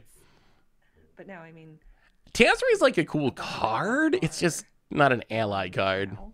And while it's possible that they're revived in some way, if you get what about Calyx? Calyx is kind of intriguing. Let's be honest. If you witness, I don't know. I mean, I guess the Selesnya Enchantress deck in Standard could play it. How much would you still believe in him? Getting a free copy when you deal combat damage of your best enchantment, that's a powerful effect. This gap, this hole in belief that Calyx can. If you can flip a Praetor, Calyx can copy the backside, which seems really sweet. in some form, or for new gods to arise. I mean, how good is a Planeswalker at 1 loyalty, though? Maybe Copying Spirited Companion every turn is where it's at. give me all the Spirited Companions. Played a huge part in the invasion. Who knows? I just realized Defecation's Elspeth statue has Elish Norn's skull at her feet. Headdress helmet thing. Wow, Blake just said that too. Yeah, you're right. Being stabbed through by her sword. Yeah. All right, let's move on. To Getting the trials cool with any loyalty. That's true. what's, happening The lock. here The in lock the seems Happy especially Spoil sweet. Live Oh, Service. wait. Is this a new card? Kolaghan Warmonger. 3 mana, 3/2 haste. When it attacks, look at the top of this card to your library. You can reveal a dragon card from among them. Put it in your hand. Say the same for This card feels kind of like a waste to me. she's clearly. Hey, what's up, What's up, G Sengola? How are you? Good to see you. Like, I wouldn't even play this in a Dragon Tribal. I wouldn't even play this in a Dragon Tribal deck, I don't think, honestly. Like, the problem is, if I'm playing a Dragon Tribal deck, I don't want to play an Ogre Warrior, even if it's, like, good in my deck. So I don't think it does enough. I don't think it does enough to make me want to play this in a Dragon Tribal deck. If it was a Dragon, it would be awesome. But it doesn't offer quite enough value for me to really be hyped for it in a Dragon deck. Narset, I think, is a legit scary card. Not everyone has been This card got me thinking, like, Narset does look pretty good. Like, that's a nice piece of art. It got me thinking, when you think about creatures in Magic, there's kind of like multiple levels of power for creatures. Like, the highest level of power is enters the battlefield triggers. If you have a creature with an enters the battlefield trigger, you know that you're getting the value out of it as soon as it resolves. These cards are standard legal. So the aftermath Standard legal. is So an odd set. ETB It's our creatures, first that's sort at the of top. small Then you have release static after abilities like main set Shieldred. release that is Narset has a pretty good static ability, addendum where I guess story. technically First of all, cast we're doing triggers this beats at, like, ETBs, so although it's they're really pretty generic, rare. but But if you you are have right. a Cast bunch triggers are even of better sort than of ETB's triggers. or Well, or anything like that, put them in chat. I guess that's arguable because of blink synergies, but discounting the ability to blink them. But anyway, whatever. ETB slash cast, static abilities. Then I think the bottom is attack triggers. Because, or actually combat damage triggers are probably even worse than attack. But Narset has two pretty good ones, Okay, like so a good the static thing is- ability and a good attack trigger, which I think means it's probably a good card. Plarg and who? What you see here is Who is Nasiri? Naseri. 5 mana, 5/4. Orc of Freet. At the beginning of your upkeep, each player exiles the top card of their library until they exile a non-land card. An opponent chooses a non-land card exiled this way. You may cast up to 2 spells from among the other cards exiled this way without paying their mana cost. To refashion the campus. So at the beginning, you're playing standard. Playing a pretty You big play part Plarg and Nasiri. and we have You're going to get a Natali trigger, essentially. But instead of casting both cards like you would with a Tally, you're going to get the worst of the 2 cards based on your opponent deciding which one is worse. In Commander, you get, I mean, it's basically like a weird Tally, right? It's like a Tally that's smaller and cheaper, but you don't get full value out of it.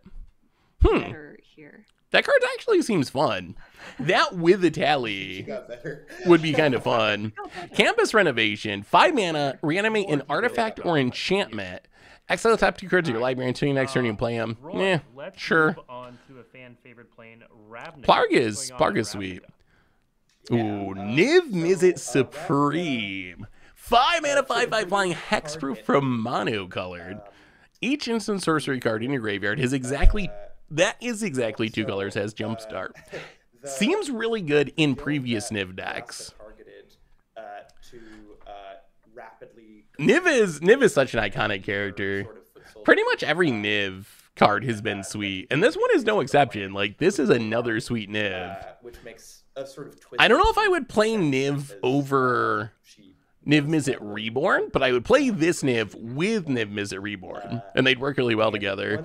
In Standard, kind of competing with other 5-color like Cammy War, competing with Invasion of Alara. The one thing, Niv Tribal would be sweet. I think we got to do more legendary tribal decks. Like, I think there's potential there. Although the awkward part about Nivs is like the first 3 are Spellslinger cards, and then the last 2 are more like multicolor matter cards. So I guess maybe you're a charm deck or something, like play a bunch of multicolor instants and sorceries. I guess that's the way to power up all of them. Whether or not that's fair. Why play Niv when you can reanimate a Tally turn 5? Yeah, I mean, from a competitive perspective, I don't think Niv is very good in Standard. Unless there's... are there even good 2-color instants and sorceries? Oh, I will say, what was that Streets of New Capenna enchantment? The hideaway one, the red one. Something... Oh, I can't remember the name of it. But the red hideaway one that makes a treasure whenever you cast a multicolor card, that could do some serious work with Niv. Every time we play that card... Widespread Thieving. Yeah, Widespread Thieving. We've played it a couple of times. Every time we play Widespread Thieving, we end up impressed. Like, I end up being like, wow, this card actually, like, does a lot of work. So maybe there's some sort of Widespread Thieving Niv thing we could do. Undercity Upheaval. Maybe this is the card that finally makes the graveyard deck work. We've been trying for 1.5 years to get our Urborg Lurgoyfs and our old Sticky Fingers to actually work. Like, you dump your graveyard full of creatures. You play an Undercity Upheaval. It's going to make your creatures huge. You're going to be giving +10/+10. And they're +1/+1 counters, so it sticks around and you get Vigilance for 3 mana. I don't know if it'll actually be enough, but we got to try it again. We got to try the graveyard deck to see if we can make it work. I can't wait to order the Niv Mizzet Supreme from Taco Bell. That does kind of sound like a Taco Bell order, doesn't it? Ooh. Oh, I thought this was a new card, but it's not. Metropolis Reformer, 3 mana 2/3, Flying Vigilance. You have Hexproof. That is relevant against Invoke Despair in Standard. When it's dealt damage, you gain that much life. Actually, this might actually just be a good card. That might actually just be a good card. Like, it prevents you from getting got by Invoke Despair, which is huge. Its ability is actually really good against mono red or aggro decks. Like, if you have to kill it with damage or kill it with combat, it's going to gain you some life. What happens to him then? I will say that the WotC stream is a little low energy today. I mean, I know everyone at WotC. I love the work that you do on all this stuff, but I miss having like a Mark Rosewater on a stream like this. I think when you're announcing a new set, you really need the hype man or woman, the hype person to be doing the set. That's what makes Mark so great, is he's just like always so hyper and excited and just like, yes, Magic is awesome, this set's awesome, this card's awesome. I think you want that. I think you want that kind of attitude when this announcement stream is very very chill, maybe a little bit too chill to get people really hyped for the set, I would say. Yeah, Mark is the perfect hype man. He just loves Magic. He loves designing Magic card. He loves talking about Magic. Whether there's you get even if you don't like Mark or don't think he's good at his job or whatever, I think you gotta be able to at least admit that he really loves Magic and gets really hyped about it. Even if you don't like him, you can at least see how excited he gets. And for me, people that like things are pretty awesome. I think the best example of this was, a good example of this was Marshall Sutcliffe, who does a ton of Magic stuff. You know Marshall, I'm sure, but he also fixes watches, and he made some YouTube comment showing him fixing an old watch. I could not give a even little tiny bit of anything about fixing a watch. I don't wear a watch. I'll never wear a watch. I don't care about watches. But he just loved it so much that it was actually kind of entertaining. The fact that he was so passionate about it made it entertaining to watch, even though it was something I didn't care about. And that's how I kind of feel about Mark. Nashi, I think, is a good card. 3 mana 3/4. Vigilance Ward 1. When it attacks, exile a legend or a rat from your graveyard. Copy it, you can cast the copy. Worth mentioning, you do have to pay the mana. So it's not casting it for free, but still, you have to pay the mana. Death Ray Aloni, 7 mana 5/4, flash. 2 less for each creature that died this turn. When it ETBs, destroy all other creatures that were dealt damage this turn. That card's weird. Let's continue on. Bloodout's fine removal. I don't know if Death Ray Aloni is good or not. So we're going to move on to Kaldheim. Ooh, Kaldheim. All right. So I mean, Arnie Middlebrow. Arnie Middlebrow is actually kind of cool. 3 mana 3/3. or sorry, the When a creature you control attacks, or a creature enters the battlefield under your control attacking, you can pay 2 mana. When you do, you can put a creature card with mana value less than that creature's mana value from your hand onto the battlefield, tapped and attacking. So if I'm understanding this right, awesome things you did if you attack with like a 5-drop, you can pay 2 and put a 4-drop into play, and then you can pay 2 and put a 3-drop into play, and then pay 2 and put a 2-drop into play. It seems like it'd be pretty hilarious. Cosmic Rebirth, 3 mana instant. Choose target permanent card in a graveyard. If it has mana value 3 or less, you may put it on the battlefield. If you don't, put it into onto the battlefield. Put it in your hand. You gain 3 life. This card seems very solid. I'm kind of surprised the permanent doesn't ETB tapped. So if you're getting back a land, it's kind of 2 mana, since you get that mana right back in the form of a land. It can get back a huge swath of stuff in standard.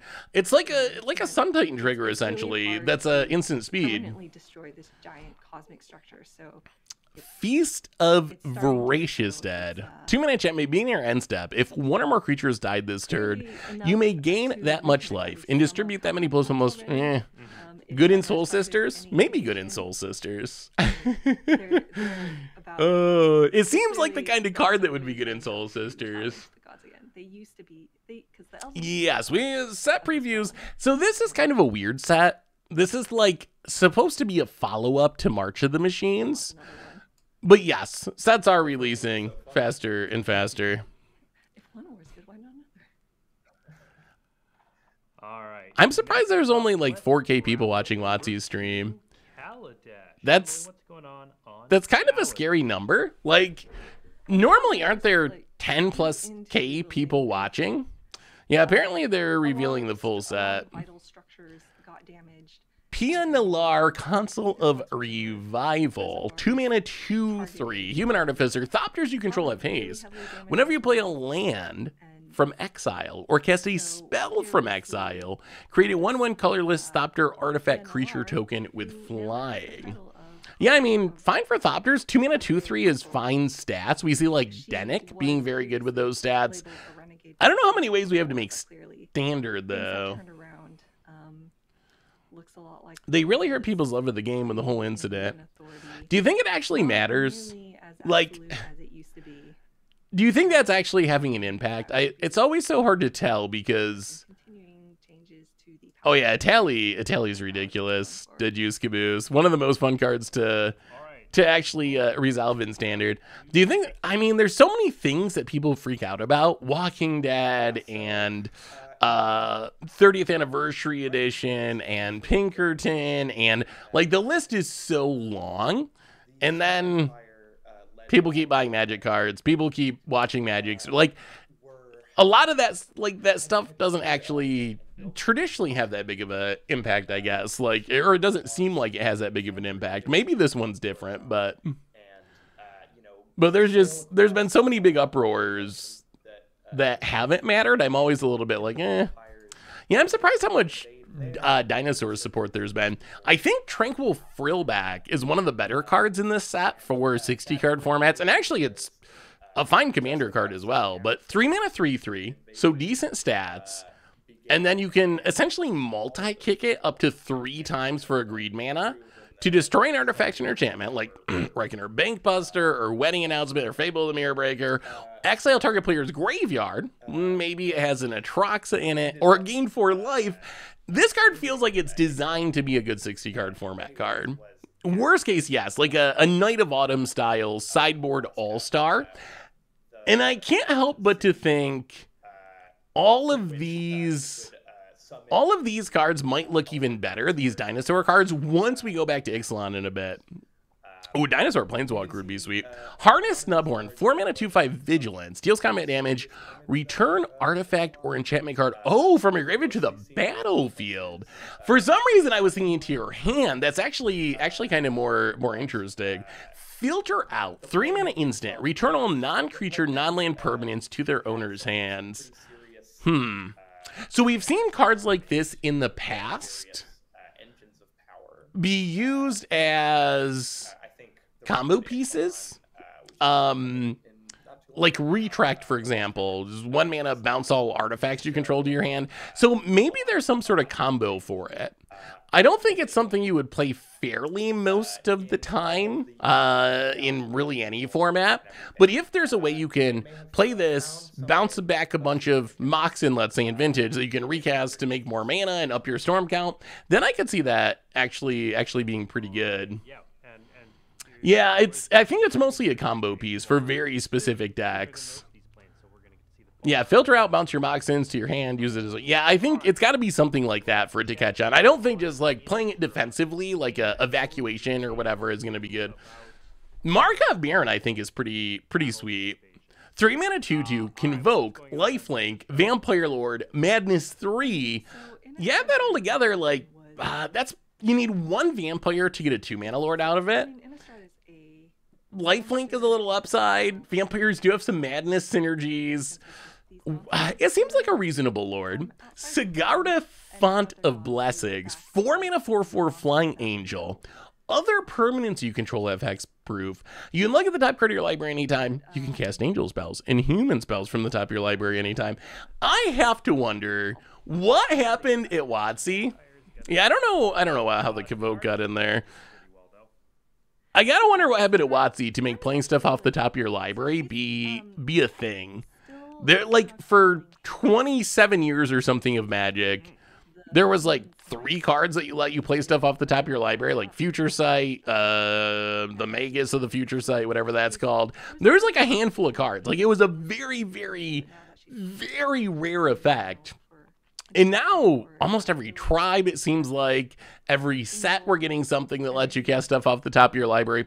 Not a complaint. Like, it's a cool ability and a cool way to let decks that don't get card draw generate card advantage, which I think is nice. So I think it's a cool choice, but it's a little weird that we went from, like, never using it to every set getting a bunch of it. Does Convoke also apply to Madness cost? It does. So if you discard it to a blood token, you can tap creatures to Madness it. Jurina Dauntless General, maybe the best non-standard, non-commander card from the set. Like, I feel like this card's ridiculous for human tribal decks in, like, Pioneer, maybe even in Modern. Humans has kind of faded in Modern since Fury's been a thing, but 2 mana 2/2, ETBs, Tormod's Script, exile a graveyard. That's already good. That's already a good hate card on a 2 mana 2/2 body. And then sack it, humans you control gain hexproof and indestructible until end of turn. One of the best human tribal cards that we've seen. Yeah, in Standard, even discount the human tribal synergies. Like, just to hate on the graveyard is good, plus you could build humans in Standard. That card's actually really pushed. I think it's also, like, amazing in humans in Commander. Like, it's just a really good card with a lot of text on it. Copper Gold Vanguard's not bad. Sort of an almost Lord. Each other human gets +1/+0 and has Ward 1. Unfortunately, sitting next to Genera, it doesn't look very good. Drannithor Ruins, I don't know. Commander card, probably. We got to be somewhere around 50, I would say. Did humans need more support? No, probably not, honestly. Although maybe it's supposed to be a standard card. Soldiers, yeah, I guess Soldiers, awkward colors for Soldiers, but Training Grounds. I don't know why Training Grounds is from Eldraine, but Training Grounds, actually an expensive reprint. So value-wise, it's good. I haven't started to brew with it in Standard at all. I don't know. Is there any cool shenanigans? We'll have to look. There's occasionally sweet combos for Training Grounds, but I haven't tried to work on it yet. But it is a good reprint. Like, that's an expensive card. Really change the plane at its... Yara's Oathsworn. 2-mana 2/2 Menace. It's a human knight. So, knight, relevant creature type in standard. When it deals combat damage to a player, if it had fewer than 4 counters on it, put a counter on it. Then, if it has exactly 4 counters on it, search your library for a card, put it in your hand, then shuffle. We're going to be seeing a lot of that in. Can we snowball it? Is it possible to snowball? I guess Menace. I think this card, it might be good. I feel like it's going to be a... Hey, what's your question, Sangolo? King Kenrith and Queen Linden to My question with that is, like, for the plan. can we snowball it? It reminds me of Robber of the Rich a little bit, where I think Iara's Oathsworn, if you're on the play and you slam this on turn 2, your odds of snowballing it's pretty good. Because then you hit your opponent almost for sure on turn 3. It becomes a 3/3. With Menace, hopefully that's enough. You get it again on turn 4, or you have some removal. So I feel like it might be snowballable. And Matt Tabak. And among the many things we're going to be talking about. Wait, what are we doing? Talking about an early peek at Wilds of Eldraine and a little bit more. We're going to go a little bit further into the story than Roy went today. So if you're interested in that, if you're going to MagicCon Minneapolis, that panel is Friday at 2 p.m. My If you're God. going to MagicCon Minneapolis, don't worry. Oh my. Post the panel on YouTube. Oh, did you hear? immediately as soon as it's done Wizards! talking. So yeah, Eldraine fans. Did they actually just say Next they're doing up, Eldraine spoilers on second Friday? As far as the planes are concerned, They're doing a sneak peek. They're doing. Oh, sorry. Blake just said they're doing a sneak peek. A sneak peek for Eldraine. So A sneak peek for Eldraine at they're on Friday from MagicCon Minneapolis. I would say they were Cool, in the which is like middle of 5 months. I mean, I like new Magic of cards. the It's just crisis like after we just are getting Aftermath. We just got March of the Machines. and that whole Nicol Bolas thing. that whole Nicol Bolas It thing. happened. They're doing a And then panel at what MagicCon this happened Friday at the with a Fractal sneak Invasion peek was at pretty the much Eldraine set that's coming out this wiped all fall. the hard work they'd been doing before. So now they're back to square So one. the thing about the 5-card bet, can you hear the audio a little bit now? It's always hard to find the everyone is just the pivoting, trying balance. to get themselves back to a place where, I mean, just trying to rebuild themselves. so the Yep. where do I find out that the stream is on the regular time slot? Could you mention it on the webpage? I always mention it on social media, but hopefully I can figure out a way to maybe I can figure out a way to get it on the website proper as well. I always talk about it on social media and I try to announce it as stream ahead, but About Dominaria. Oh yeah.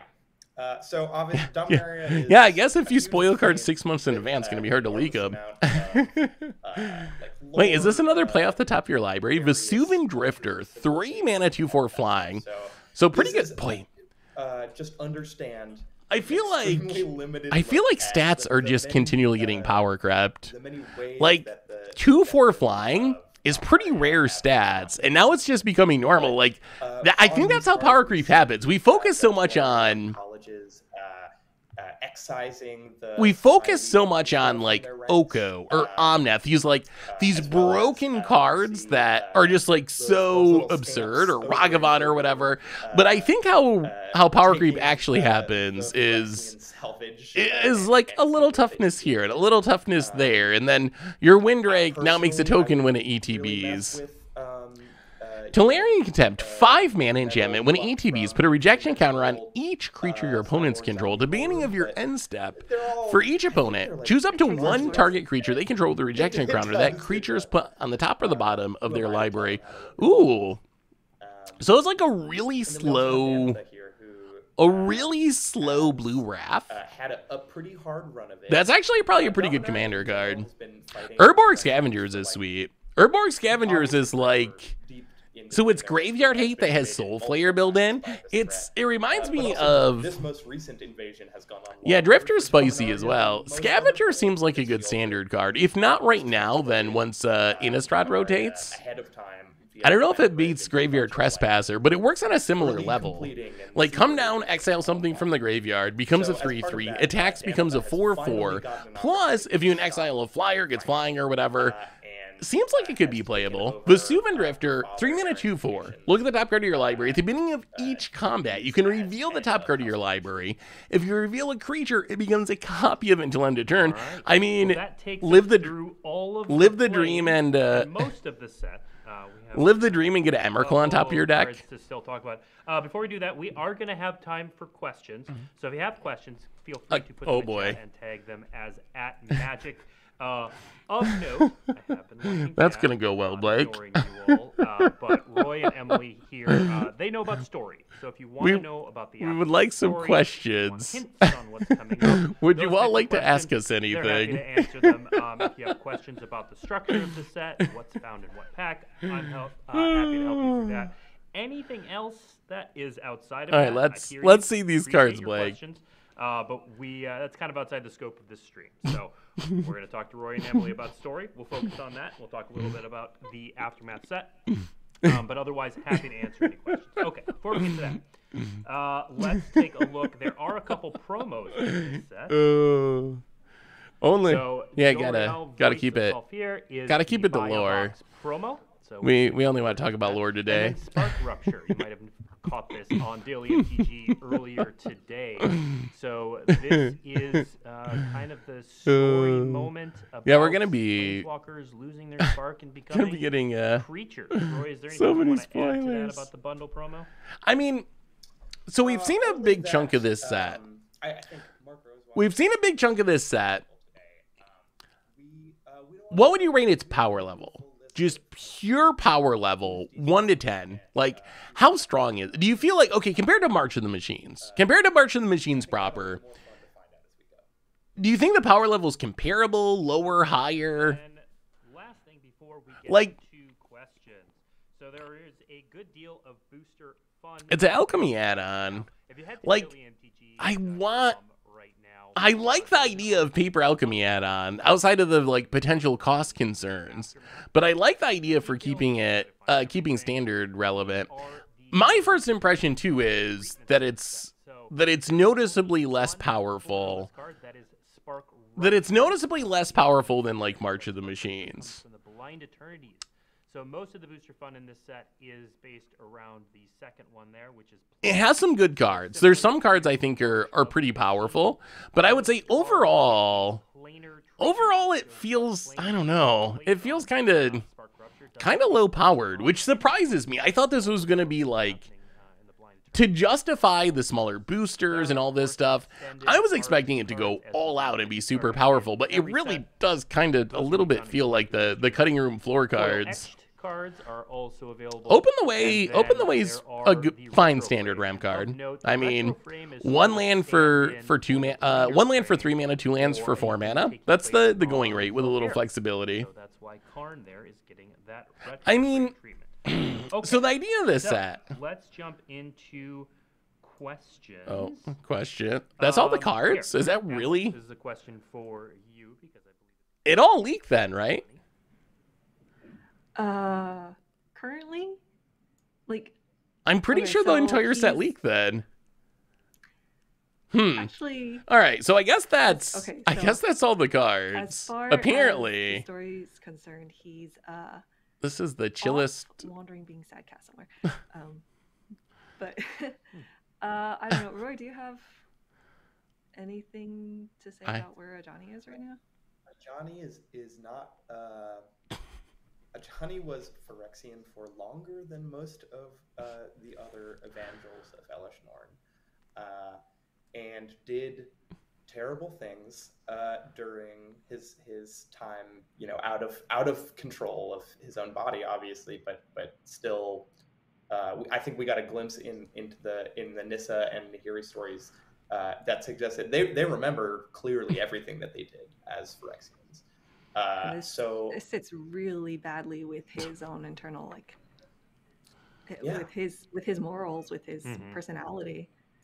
It's Oh just- god.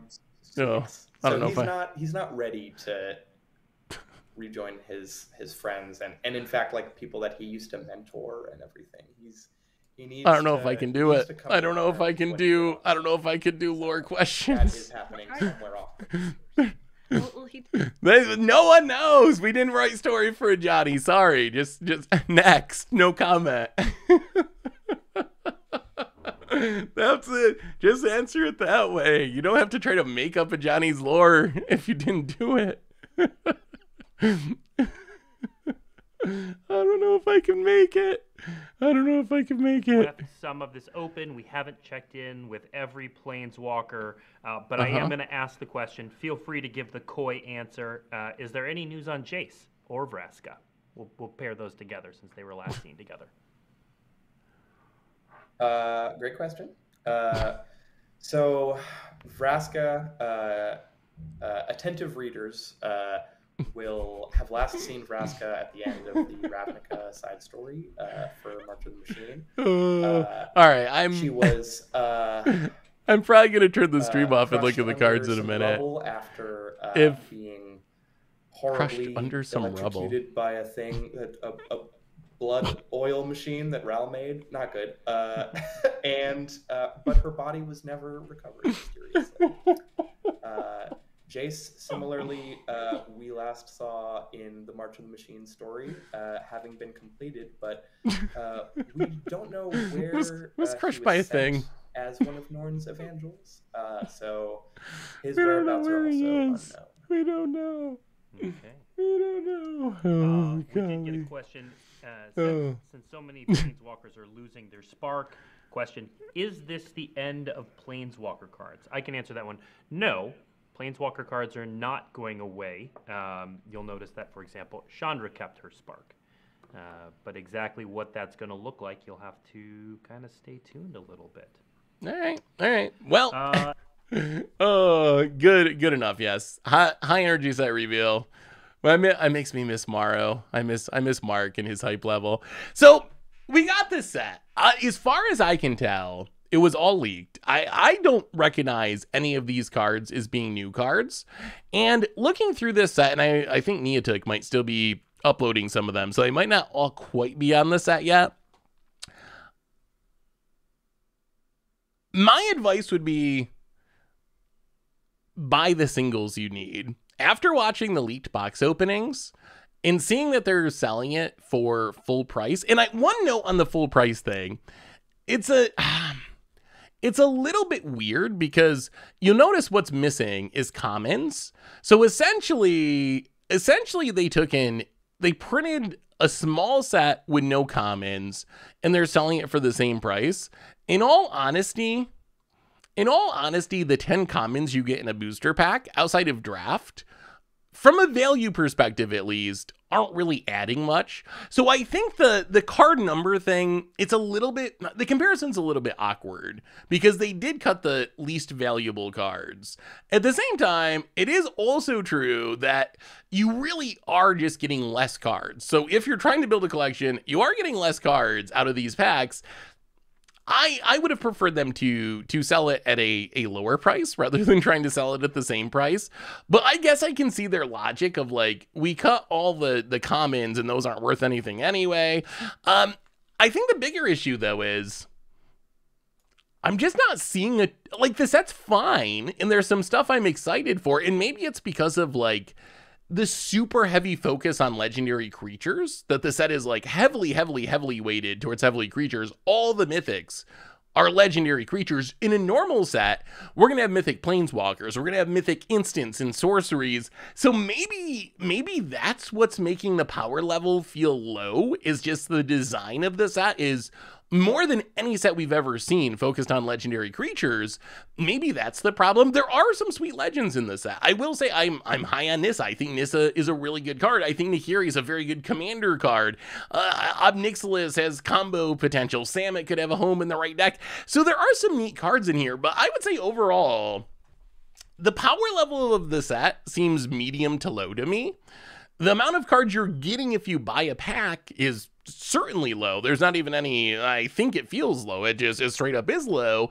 And the price is still the same. So my advice, I think at this point would be look around, figure out what cards you need to upgrade your commander decks or to put in your whatever standard decks or your pioneer decks if there's anything for that.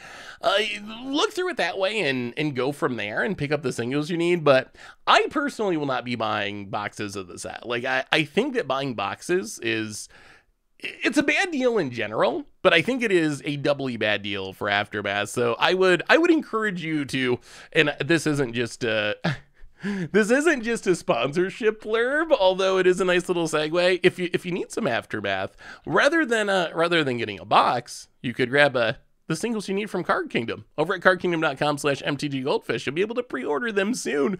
But I think that will be the direction that I would go from this set. So why don't they just add mom comments to the Aftermath packs? So here's my guess. My guess is that this saves Wizards money. And that if there's criticism about Wizards charging the same amount as normal packs, I would say that the most realistic criticism is Wizards actually is spending less money on these packs. They aren't buying as much cardboard. They aren't using as much ink. They aren't commissioning as much art. Like, so they're saving money by cutting the common slot from the packs, but they're selling it for the same price. There is no draft for this set. No possibility of drafting it. I guess you could maybe make up your own draft format, but so yeah, I would assume that's the reason. I would assume the reason they didn't throw in a bunch of condoms from a bunch of commons from March of the Machines is then they would have to print all those, and it's cheaper not to do that. So anyway, everyone, I'm going to go make a spoiler video for the YouTubes. Not exactly sure how I'm going to handle this yet because we got a lot of cards to actually get through. Going to try to keep it from being super long. Think through some of this stuff. See what implications there are for these cards. So I think that brings us to the end of our stream for today. The good news is we'll be back on Thursday to have some more fun. So reminders on the way out the door. I'm going to try to keep it from being a 2-hour video. Replay YouTube, that's where you'd find all the old streams, including this one in the future. Normal YouTube, tons of stuff coming out on there. And most importantly, thank you to all of you. Thank you for hanging out and having fun and messing around and playing some standard and watching some spoilers. I love you all. I hope you have an amazing afternoon. Check out the YouTube for the spoiler video. In a few hours it should be up. So I love y'all. Have a great day. Have a great Wednesday, and I'll see you on Thursday for some more streaming. So until then, everyone, I will talk to you soon.